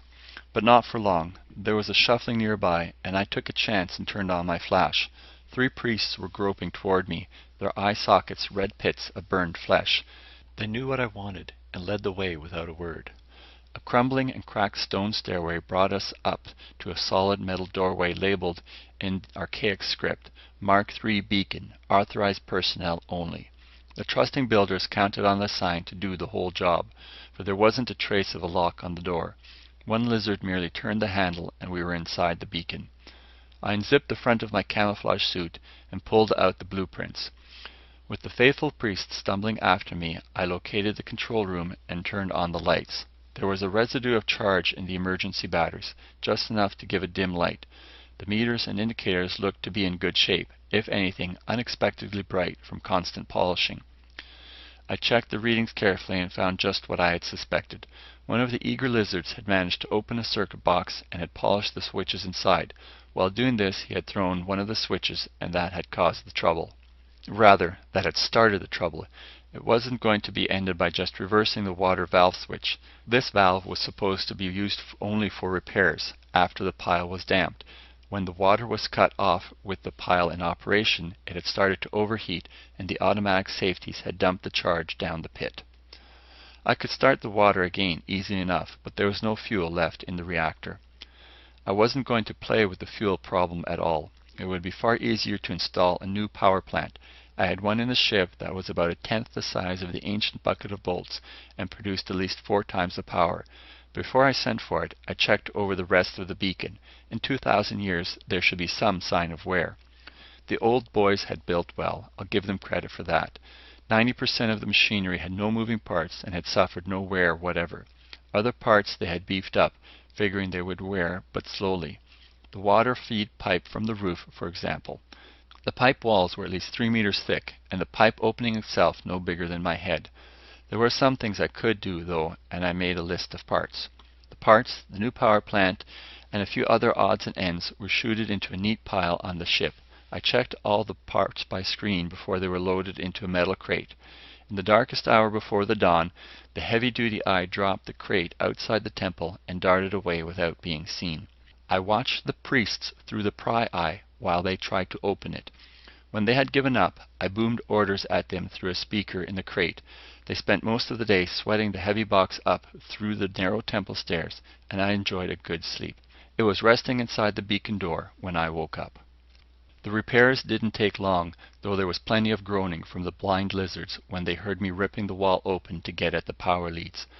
I even hooked a gadget to the water pipe so their holy waters would have the usual refreshing radioactivity when they started flowing again. The moment this was all finished, I did the job they were waiting for. I threw the switch that started the water flowing again. There were a few minutes while the water began to gurgle down through the dry pipe. Then a roar came from outside the pyramid that must have shaken its stone walls. Shaking my hands once over my head, I went down for the eye-burning ceremony. The blind lizards were waiting for me by the door, and looked even happier than usual. When I tried the door, I found out why. It was bolted and barred from the other side. It has been decided, a lizard said, that you shall remain here forever and tend the holy waters. We will stay with you and serve your every need. A delightful prospect, eternity spent in a locked beacon with 3 blind lizards. In spite of their hospitality, I couldn't accept. What, you dare interfere with the messenger of your ancestors? I had the speaker on full volume, and the vibration almost shook my head off. The lizards cringed, and I set my solar for a narrow beam and ran it around the door jamb.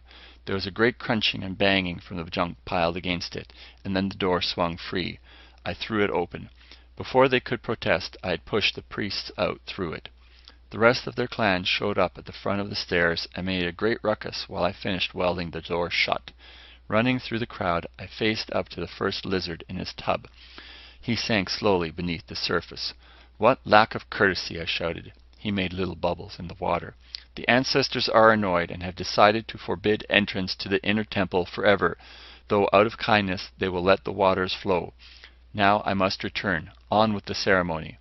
The torture master was too frightened to move, so I grabbed out his hot iron.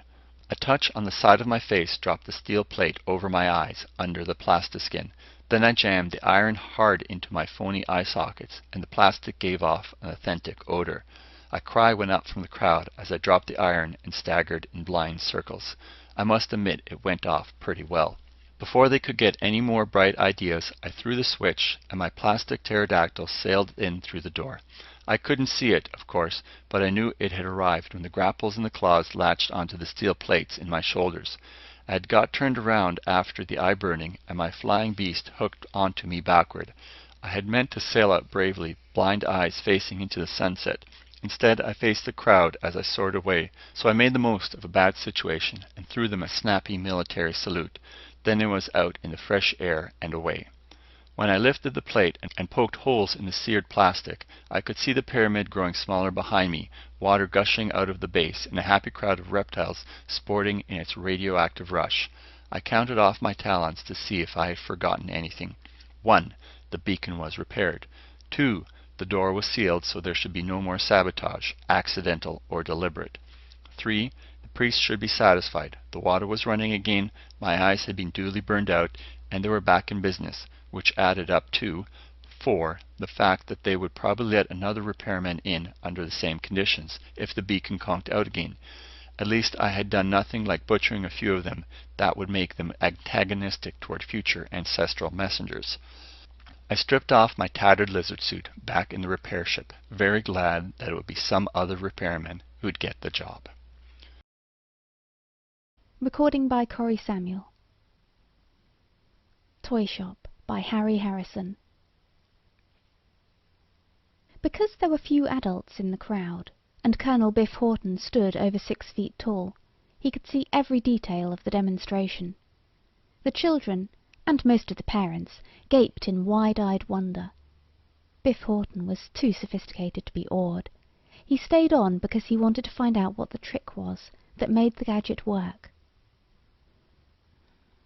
"It's all explained right here in your instruction book," the demonstrator said, holding up a garishly printed booklet opened to a 4-color diagram. "You all know how magnets pick up things, and I bet you even know that the Earth itself is one great big magnet. That's why compasses always point north.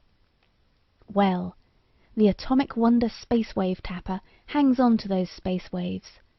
Invisibly, all about us, and even going right through us, are the magnetic waves of the Earth. The Atomic Wonder rides these waves, just the way a ship rides the waves in the ocean. Now watch." Every eye was on him as he put the gaudy model rocket ship on top of the table and stepped back. It was made of stamped metal, and seemed as incapable of flying as a can of ham, which it very much resembled.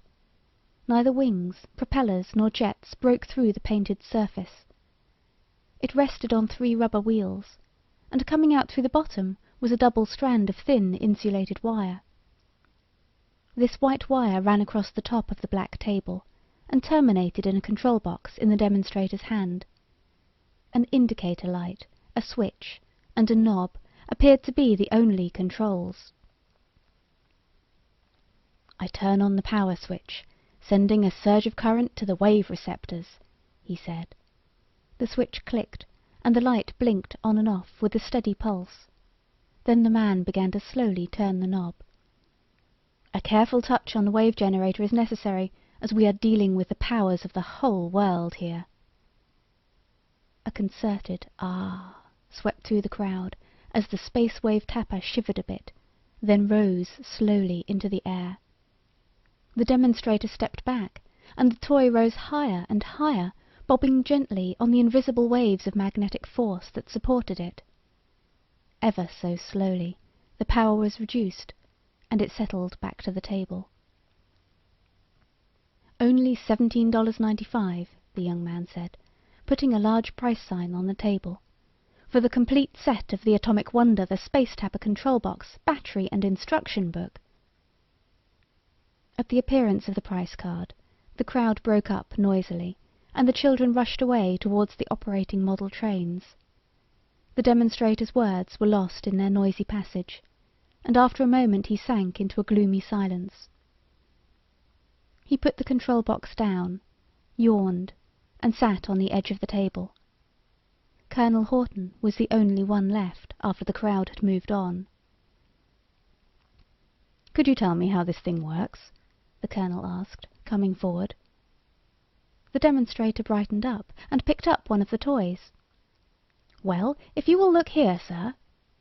He opened the hinged top. "You will see the space wave coils at each end of the ship." With a pencil he pointed out the odd-shaped plastic forms, about an inch in diameter, that had been wound, apparently at random, with a few turns of copper wire. Except for these coils, the interior of the model was empty.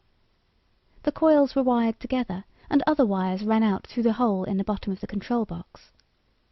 Biff Horton turned a very quizzical eye on the gadget, and upon the demonstrator, who completely ignored this sign of disbelief. "Inside the control box is the battery," the young man said, snapping it open and pointing to an ordinary flashlight battery. "The current goes through the power switch and power light to the wave generator."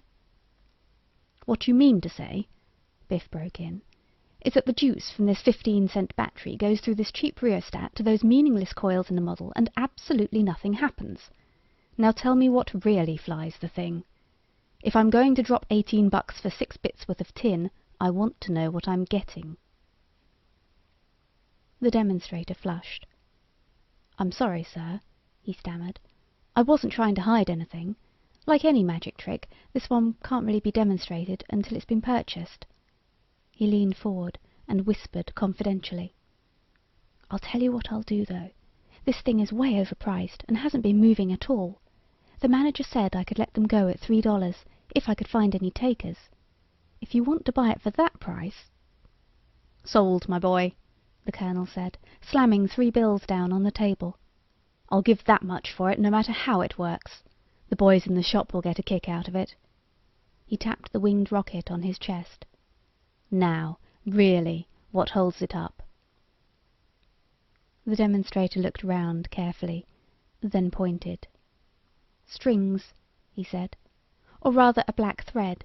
It runs from the top of the model, through a tiny loop in the ceiling, and back down to my hand, tied to this ring on my finger. When I back up, the model rises. It's as simple as that." "All good illusions are simple," the colonel grunted, tracing the black thread with his eye, "as long as there is plenty of flim-flam to distract the viewer."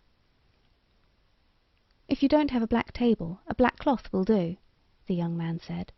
"And the arch of a doorway is a good sight. Just see that the room in back is dark." "Wrap it up, my boy. I wasn't born yesterday. I'm an old hand at this kind of thing." Biff Horton sprang it at the next Thursday night poker party. The gang were all missile men, and they cheered and jeered as he hammed up the introduction. "Let me copy the diagram, Biff. I could use some of those magnetic waves in the new bird. Those flashlight batteries are cheaper than locks. This is the thing of the future." Only Teddy Kaner caught wise as the flight began. He was an amateur magician and spotted the gimmick at once. He kept silent with professional courtesy, and smiled ironically as the rest of the bunch grew silent one by one. The Colonel was a good showman, and he had set the scene well. He almost had them believing in the space wave tapper before he was through. When the model had landed and he had switched it off, he couldn't stop them from crowding around the table. "A thread!" one of the engineers shouted, almost with relief, and they all laughed along with him. "Too bad," the head project physicist said. "I was hoping that a little space wave tapping could help us out. Let me try a flight with it." "Teddy Kaner first," Biff announced. "He spotted it while you were all watching the flashing lights, only he didn't say anything." Kaner slipped the ring with the black thread over his finger and started to step back. "You have to turn the switch on first," Biff said. "I know," Kaner smiled, "but that's part of illusion, the spiel and the misdirection. I'm going to try this cold first, so I can get it moving up and down smoothly, then go through it with the whole works." He moved his hand back smoothly, in a professional manner that drew no attention to it. The model lifted from the table, then crashed back down. "The thread broke," Kaner said. "You jerked it instead of pulling smoothly," Biff said, and knotted the broken thread. "Here, let me show you how to do it." The thread broke again when Biff tried it, which got a good laugh that made his collar a little warm. Someone mentioned the poker game. This was the only time that poker was mentioned, or even remembered that night, because very soon after this they found that the thread would lift the model only when the switch was on, and 2.5 volts flowing through the joke coils. With the current turned off, the model was too heavy to lift. The thread broke every time. "I still think it's a screwy idea," the young man said. 1 week getting fallen arches, demonstrating those toy ships for every brat within 1,000 miles, then selling the things for $3 when they must have cost at least $100 apiece to make." "But you did sell the 10 of them to people who would be interested?" the older man asked. "I think so. I caught a few Air Force officers and a colonel in missiles one day. Then there was one official I remembered from the Bureau of Standards. Luckily he didn't recognize me. Then those 2 professors you spotted from the university." "Then the problem is out of our hands and into theirs. All we have to do now is sit back and wait for results." "What results? These people weren't interested when we were hammering on their doors with the proof. We've patented the coils and can prove to anyone that there is a reduction in weight around them when they are operating." "But a small reduction, and we don't know what is causing it. No one can be interested in a thing like that, a fractional weight decrease in a clumsy model, certainly not enough to lift the weight of the generator. No one wrapped up in massive fuel consumption, tons of lift and such, is going to have time to worry about a crackpot who thinks he has found a minor slip in Newton's laws."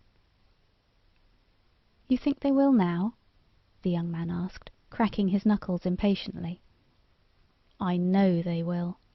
The tensile strength of that thread is correctly adjusted to the weight of the model.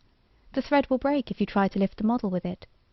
Yet you can lift the model after a small increment of its weight has been removed by the coils. This is going to bug these men. Nobody is going to ask them to solve the problem or concern themselves with it. But it will nag at them because they know this effect can't possibly exist. They'll see at once that the magnetic wave theory is nonsense. Or perhaps true, we don't know. But they will all be thinking about it, and worrying about it. Someone is going to experiment in his basement, just as a hobby, of course, to find the cause of the error. And he, or someone else, is going to find out what makes those coils work, or maybe a way to improve them. And we have the patents." "Correct. They will be doing the research that will take them out of the massive lift propulsion business and into the field of pure spaceflight." and in doing so they will be making us rich, whenever the time comes to manufacture," the young man said cynically. "We'll all be rich, son," the older man said, patting him on the shoulder. "Believe me, you're not going to recognize this old world 10 years from now." Reading by Rowdy Delaney. Warning from the Stars by Ron Cocking. It was a beautifully machined container, shaped like a 2-pound chocolate candy box, the color and texture of lead. The cover fitted so accurately that it was difficult to see where it met the lip on the base. Yet when Forrester lifted the container from the desk in the security guard's office, he almost hit himself in the face with it, so light was it. He read the words clumsily etched by hand into the top surface with some sharp instrument. To be opened only by Dr. Richard Forster, Assistant Director, Air Force Special Research Center, Petersport, Maryland. Caution: open not later than 24 hours after receipt. Do not open in atmosphere less than equivalent of 65,000 feet above MSL. He turned the container over and over. It bore no other markings, no express label or stamps, no file or reference number, no return address. It was superbly machined, he saw. Tentatively, he pulled at the container cover. It was as firm as if it had been welded on. But then, if the cover had been closed in the thin atmosphere of 65,000 feet, it would be held on by the terrific pressure of a column of air 12 miles high. Forrester looked up at the burly guard. "Who left this here?" "Your guess is as good as mine, sir." The man's voice was as close to insolence as the difference in status would allow, and Forrester bristled. "I just clocked in an hour ago.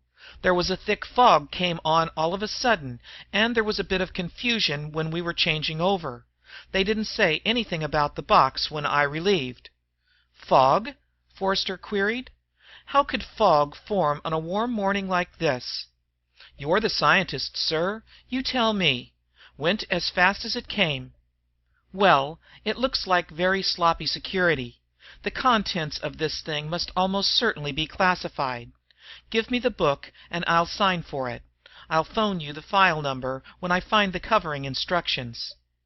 Forster was a nervous, over-conscientious little man, and his day was already ruined, because any departure from strict administrative routine worried and upset him. Only in his field of aviation medicine did he feel competent, secure. He knew that around the center they contemptuously called him Lilliput. The younger researchers were constantly trying to think up new ways to play jokes on him and annoy him. Crowley Preston, the research center's director, and his chief had been summoned to Washington the night before. Forster wished fervently that he was around to deal with this matter. Now that relations between East and West had reached the snapping point, the slightest deviation from security regulations usually meant a full-scale inquiry. He signed for the container and carried it out to the car, still seething impotently over the guard's insolence. He placed it beside him on the front seat of his car and drove up to the building which housed part of the labs and also his office. He climbed out. Then, as he slammed the door, he happened to glance into the car again.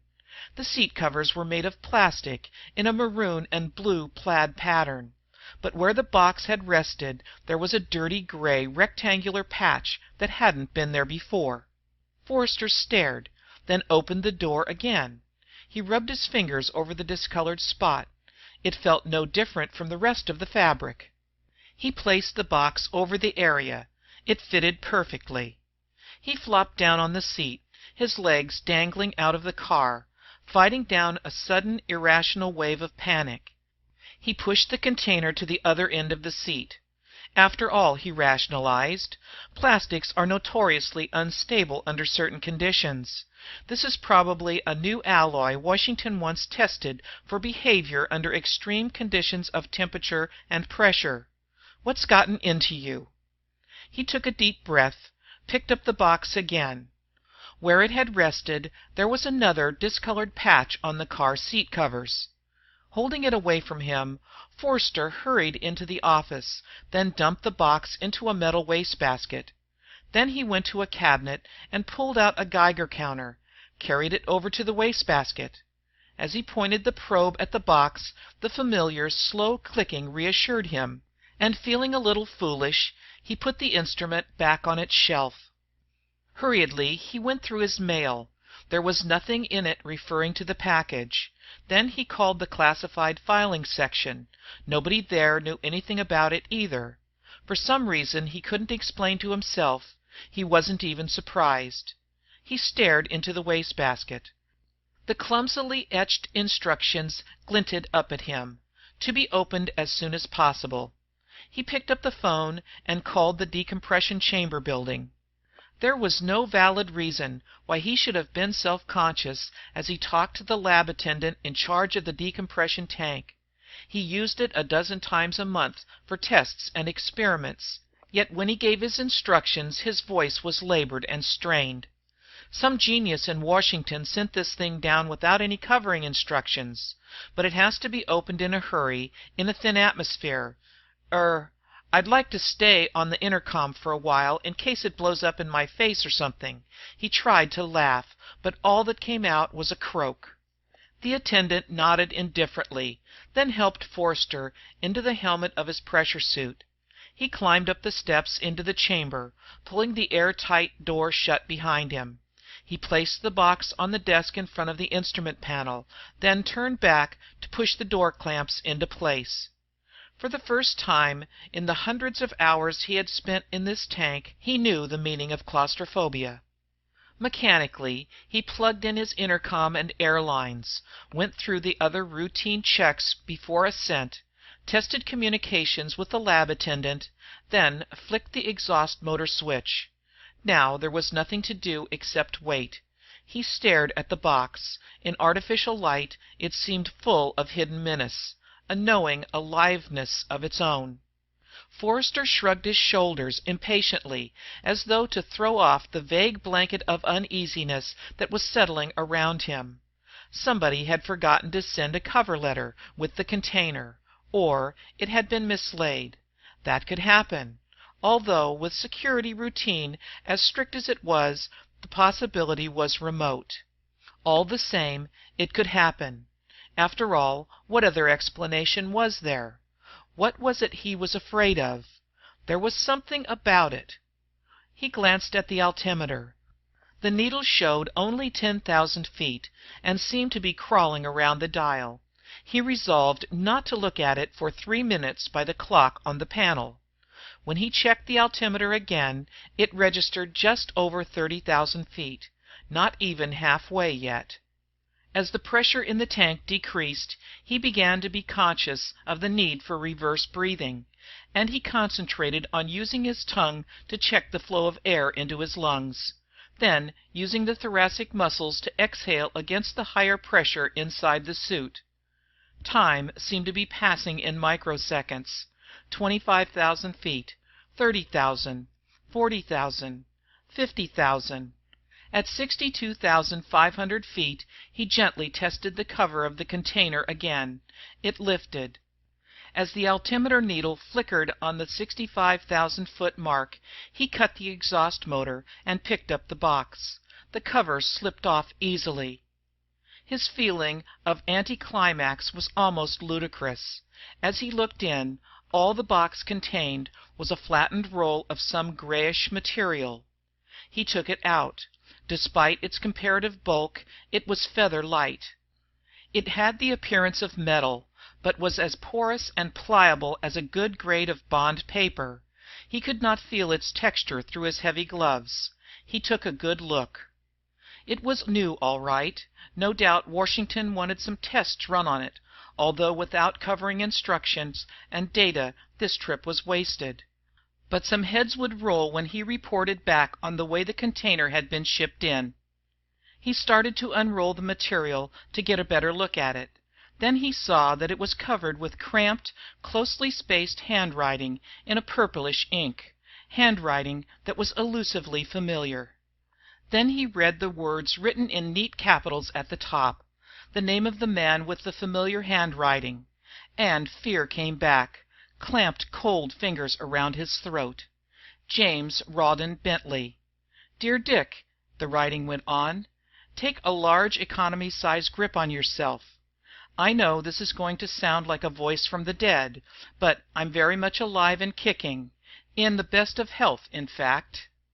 The writing blurred, and instinctively Forster put his fist up to rub his eyes, only to meet the hard plastic of his helmet visor. James Rawdon Bentley. It was January 18th, 1951, 3 years ago, and the jagged line of the Australian coast stretched like a small-scale map to the black curve of the horizon.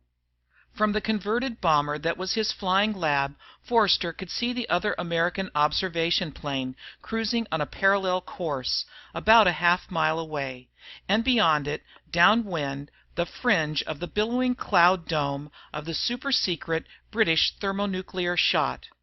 Then suddenly Bentley's voice from the other plane was crackling over the earphones, sharp and urgent. Our Geigers and scintillometers are going crazy. We're getting out of here. There's something coming inside. A light. Silence. Forster had watched in helpless horror as the other ship dipped a silver wing, then nosed down ever so slowly, it seemed, down, down, in a dive that seemed to take hours as Forster's plane tracked it, ending in a tiny splash like a pebble being thrown into a pond. Then the grimly beautiful iridescence of oil and gasoline spreading across the glassy waters of the Timor Sea. No parachutes had opened on the long journey down. An Australian air-sea rescue launch and helicopter were at the scene of the crash in minutes, but neither bodies nor survivors had been found, then or later. "Everything okay, Dr. Forster?" "Yes," he said hoarsely. "Yes, everything's okay. Just routine." Forster focused his eyes on the writing again. There was no doubt at all that it was Bentley's. They had roomed and studied together for 4 years at MIT, and then there had been a couple of years postgraduate work after that. During all that time they used each other's notes constantly. But Bentley was dead. Forster read on, stunned. First, you'll want to know what happened over the Timor Sea after the shot. Put very simply, I, the rest of the technicians, and the crew of the B-29 were transshipped to another vehicle, without any damage to ourselves.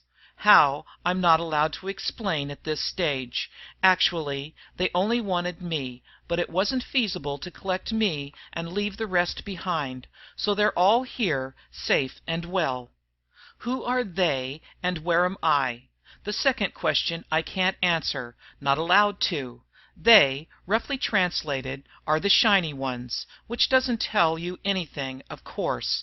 Briefly, they're a couple of light years ahead of Earth in evolution, mentally, morally, and physically, although I use the last word loosely. Too bad that English is a commercial language. It's so hard to discuss really abstract ideas. Why am I here? The whole reason for this message is wrapped up in the answer to that. As you probably know, Project Longfall, which I was heading up, was delayed about a year due to my removal. That was the sole purpose, although I and the rest of us are getting special instruction to keep us occupied.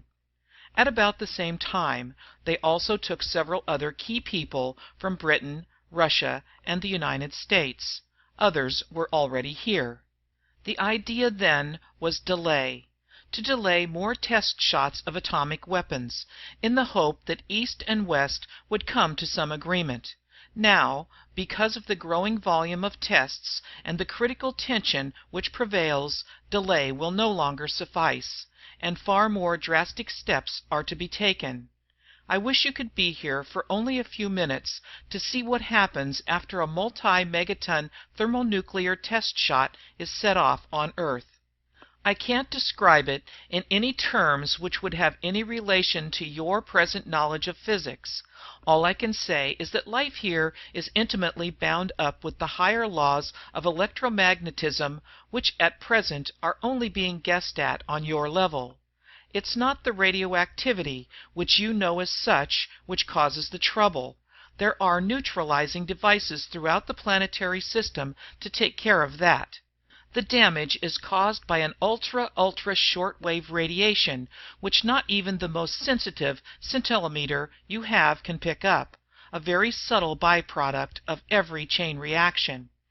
It doesn't have too much immediate effect on the lower forms of life, including human beings, if you'll pardon the expression, but here it causes a ghastly carnage, so ghastly it sickens me even to think about it for a second. The incredible thing is that the people here could stop Earth from firing another shot if they wished to, and at 24 hours' notice. But their philosophy is totally opposed to force, even when it means their own destruction. That will give you an idea of the kind of people they are. Here they say that Einstein was on the fringe of discovering the theory involved when he died, but was having trouble with the mathematics. Remember how Einstein always complained that he was a really poor mathematician? But with atomic warfare threatening to break out on Earth at any minute, they've got to do something. This is what they plan to do. This is what they are going to do. Starting within a few hours after you receive this message, a mass removal of key scientists will begin. They will take 20, 30, or 40, roughly equal numbers from both sides, every few hours as technical conditions allow. That will go on until East and West agree to drop this whole mad weapons race. It will be done quietly, peacefully. Nobody will be hurt except by a fluke. But if needs be, they will lift every major scientific brain off the face of Earth to stop the present drift to disaster for everybody. There are no weapons, no devices that you have at present which can stop this plan going into effect. There it is. It's as simple as that. If you knew what you were really headed for, it would need no steps from here to make both sides on Earth stop this horrible foolishness in a moment. The lesson of Mars is part of the orientation course here. I'm not on Mars. I'm using up space, so I'll go into note form for a bit. Martians had an atomic war. Forgot they had to breathe. Destroyed 60% of their atmosphere. Canals on Mars aren't. They're closely spaced lines of shafts leading to underground cities. View from Earth telescopes, shaft mouths appear as dots which run together into lines due to eye fatigue. British Royal Astronomical Society figured that out 30 years ago at least. See papers on their proceedings. Photographs here show monsters created by wholesale mutations. Lasted about 4 generations before reproduction failed. Now only vegetation on Mars. Saw pictures of last survivors. Horrible. I was ill for days after. Imagine having to take 40 separate breaths after making a single step. Getting back to the others. A regular UN. Remember O'Connor and Walters in our class? They're here. Check. You'll find that O'Connor is detached from Oak Ridge and Walters from Aikens for special duty. That's Central Intelligence's story for their disappearance. Remember those top German boys the Russians were supposed to have gotten to before the Allies could reach them after the Nazi collapse? They're here too. And Kamalnikov and Pritchkin of the Russian Academy. Believe me, the style and the writing was a little less urgent again now. I've had all the intellectual stuffing knocked out of me here. We all have had, for that matter. We're supposed to be the cream of the crop, but imagine sitting down to instruction from people whose IQs start where yours leaves off. But what has really made most of us here feel pretty humble is the way they have demolished Earth's so-called scientific method, and used the method itself to prove that it doesn't stand up. You know how we've always been taught to observe, collect data, then erect a theory to fit the data, a theory which has to be modified when other data come along which don't fit into it. Here they work the opposite way. They say, know the fundamental principles governing the operation of the universe, and then all the pieces fit together inside this final truth. I understand now why so many of the Oak Ridge boys turned to religion after they had been exposed to the electron microscope for a while. They realized they had gone as far as their scientific training would ever take them. Time and space are running out. I know all this must sound confused and incredible, Dick.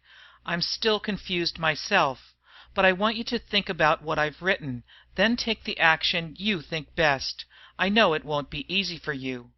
If you think this is some maniac's idea of a joke, you'll have proof very soon that it isn't, because one of the people at your center is due to leave for here any time now. You're wondering why I use this weird and wonderful means of communication. The problem was to find a writing material which would stand up in Earth's atmosphere. Oddly enough, it's not the oxygen which causes the trouble, but the so-called inert nitrogen. This container will probably not disintegrate for a couple of days at sea level atmospheric pressure, but this material I'm writing on would not last more than a few seconds. That's one reason they picked you. Most people just don't have a spare decompression chamber up in the attic. The other reason was that with your photographic memory, you'll know this is my handwriting, beyond a shadow of a doubt, I hope. I'm sure you've sat in that pressure suit long enough, but remember, if you want to take another look at this, you'll have to put it back in the container before you go down. Wishing you all you would wish for yourself, Jim. Forster examined the signature. That was the way Bentley made the capital J. It looked almost like a T, with just a faint hook at the bottom of the downstroke. Then the way it joined the... Hey, Doc, are you going to tie up the tank all day? I've got work to do. Forster recognized the voice on the intercom as Tom Summerford's.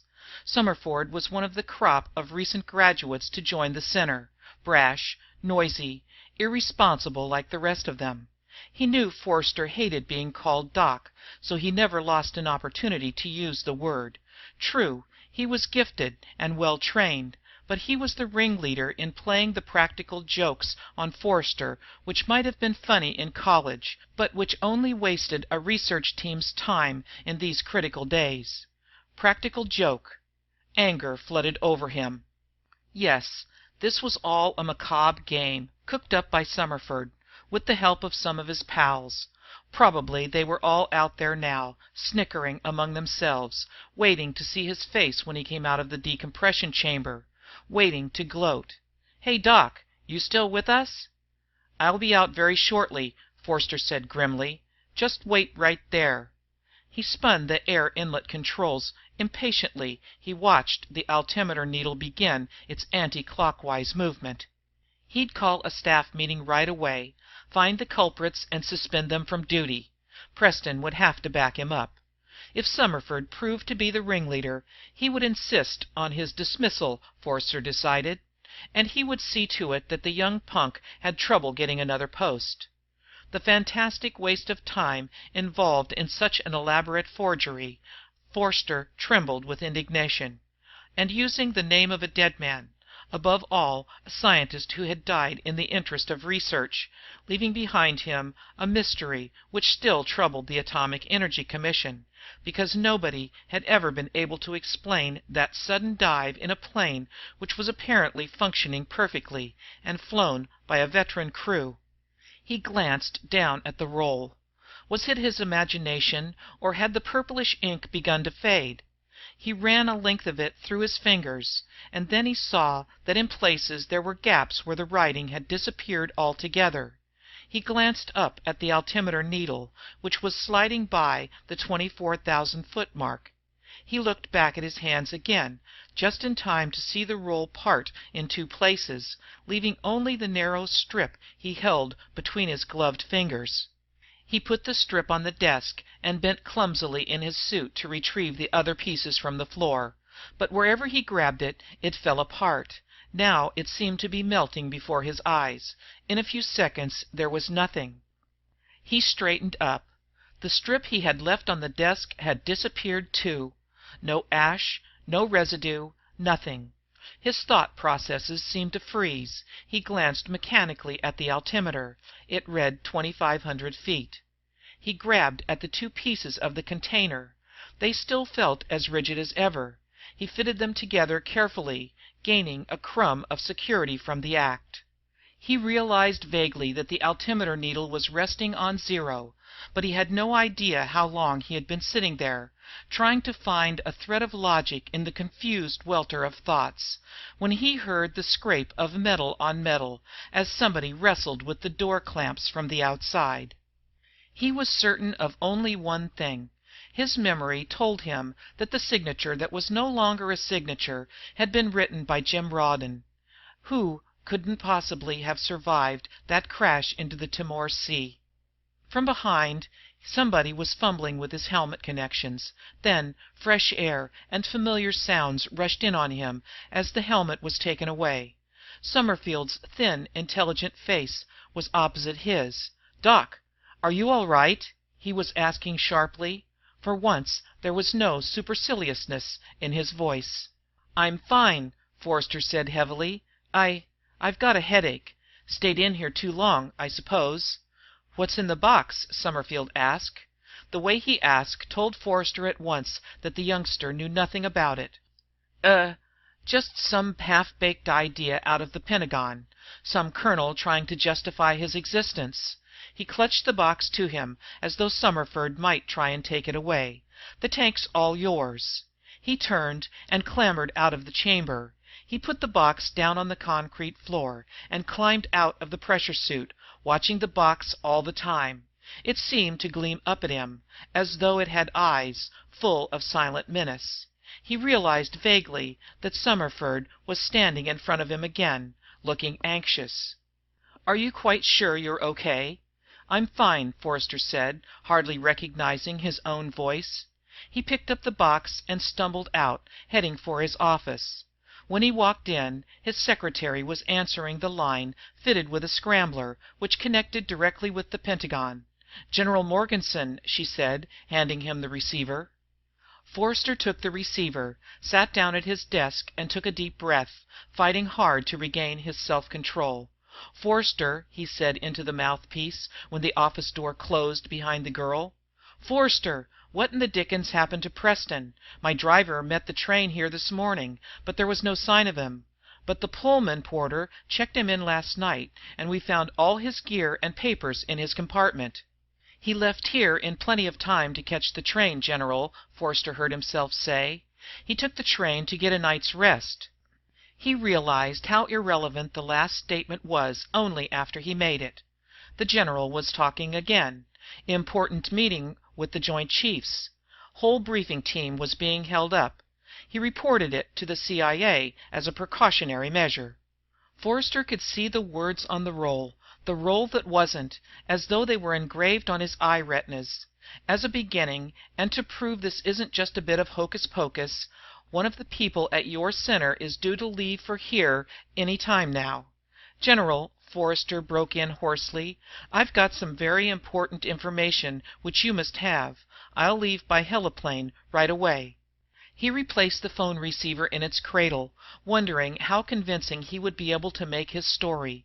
At least, even if he didn't have Bentley's letter, he had the container. That should help.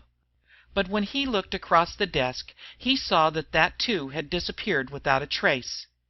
General Morganson was the newest product of the atomic age, half soldier, half scientist, shrewd and perceptive, an intellectual giant.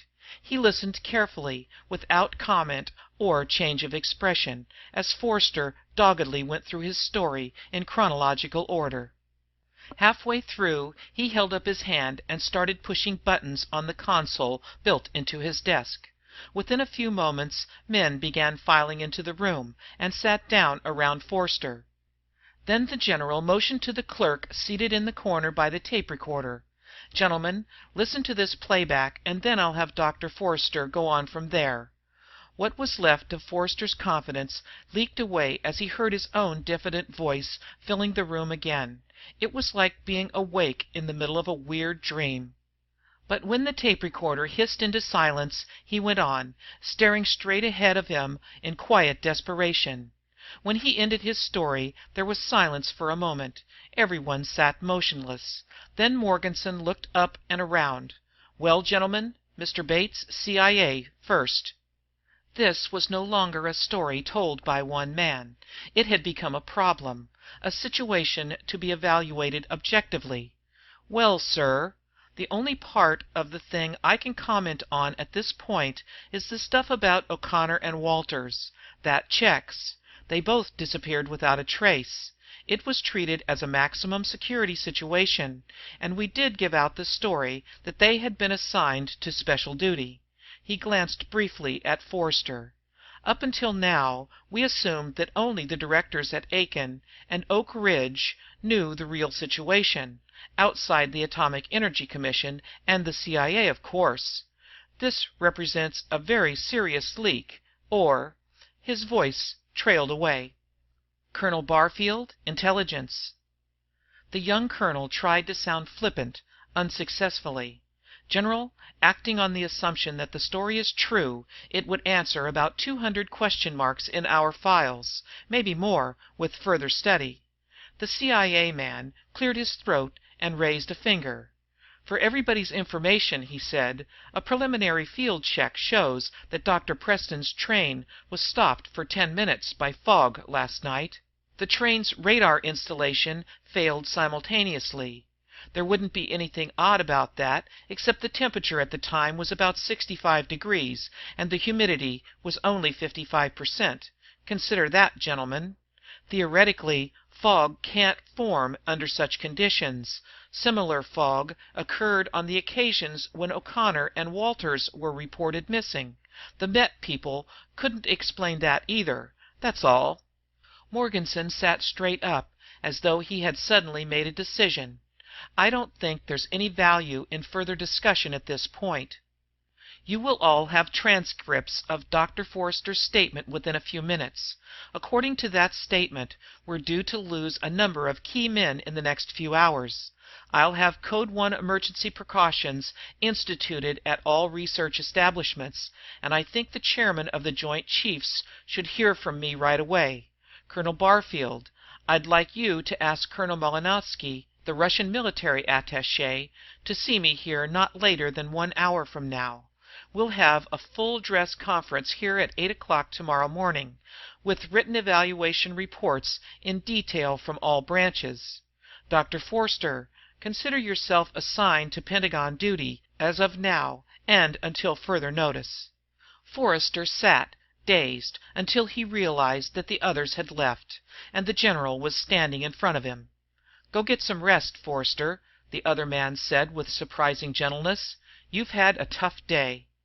As Forrester slept, that early summer night, weathermen across the world were marking their weather maps with thousands of observations, feathery wind arrows, temperatures, barometric pressures, and relative humidities.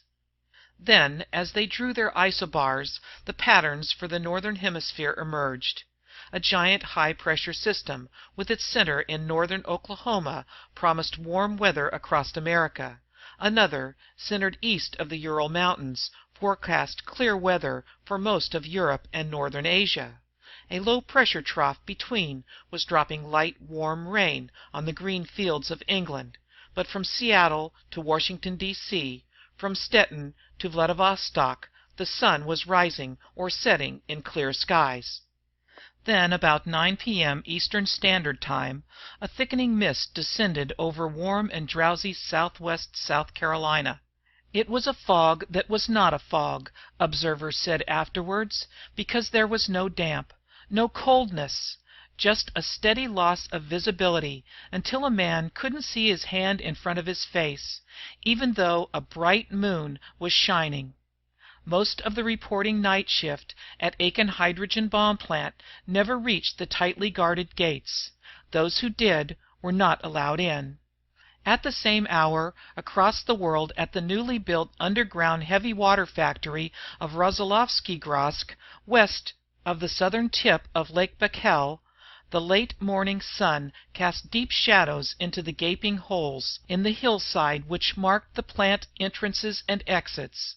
Deep below, miles of filtration chambers hissed quietly as they prepared their deadly concentrate.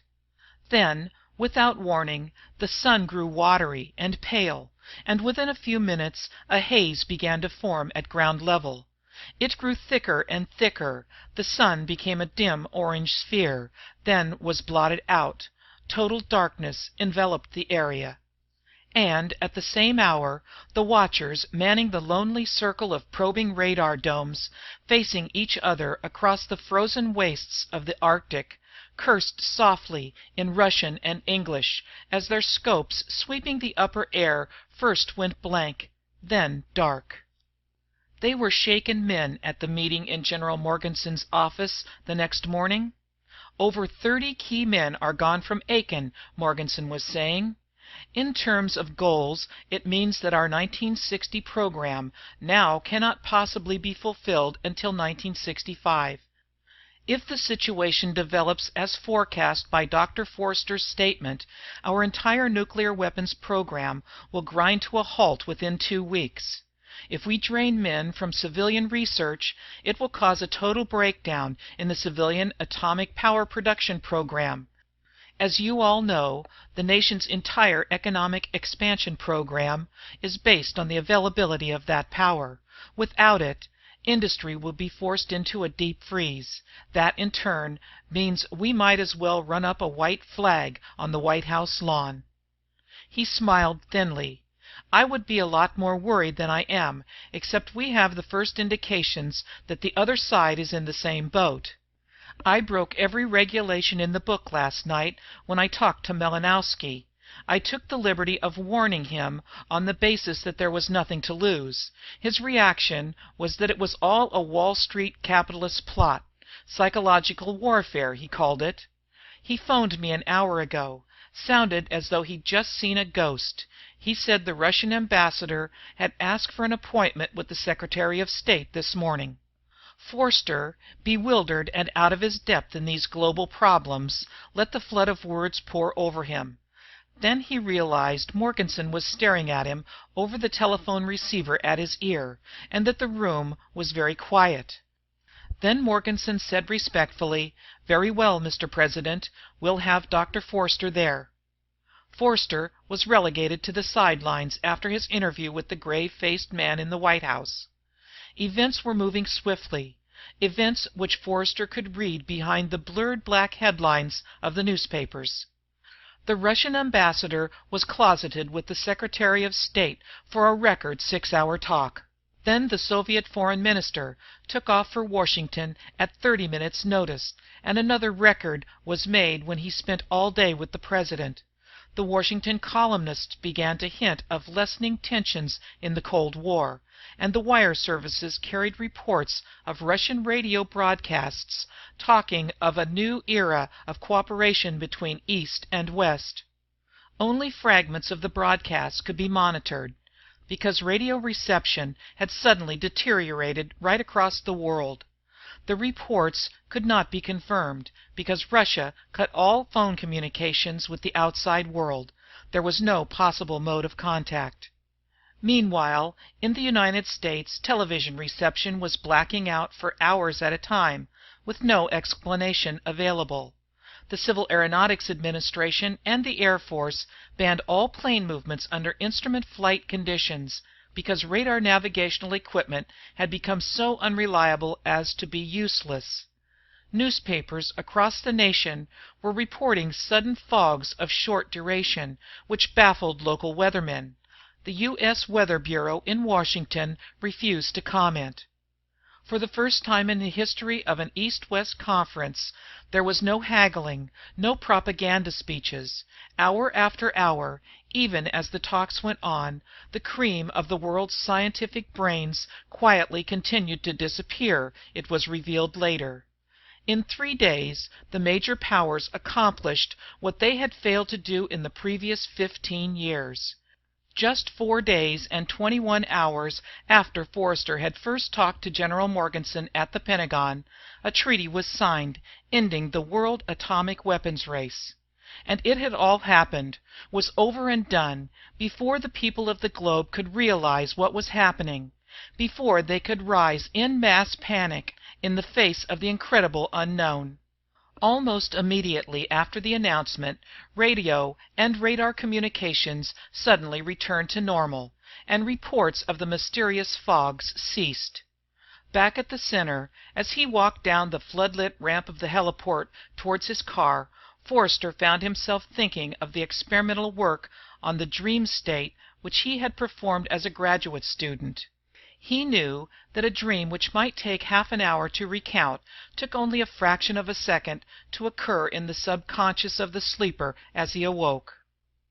It was the same way with the events of the last 5 days. Already details were becoming fuzzy and blurred, as though they had happened 5 years ago. He opened the car door, and the soft glow of the dome light filled the interior. Then he saw again the rectangular discoloration on the seat covers, and the jolt back to reality was almost a physical thing. Relief, overwhelming, flooded over him. He looked up into the indigo velvet sky. Above him was the enormous triangle formed by Deneb, Vega, and Altair. From within it were 1,000 other dimmer stars, but all, he knew, far, far bigger than the speck of solidified gases called Earth. Somewhere out there, living, thinking, breathing, was Bentley. "Good night," Forrester said out loud. And somehow he was sure he wasn't talking into thin air.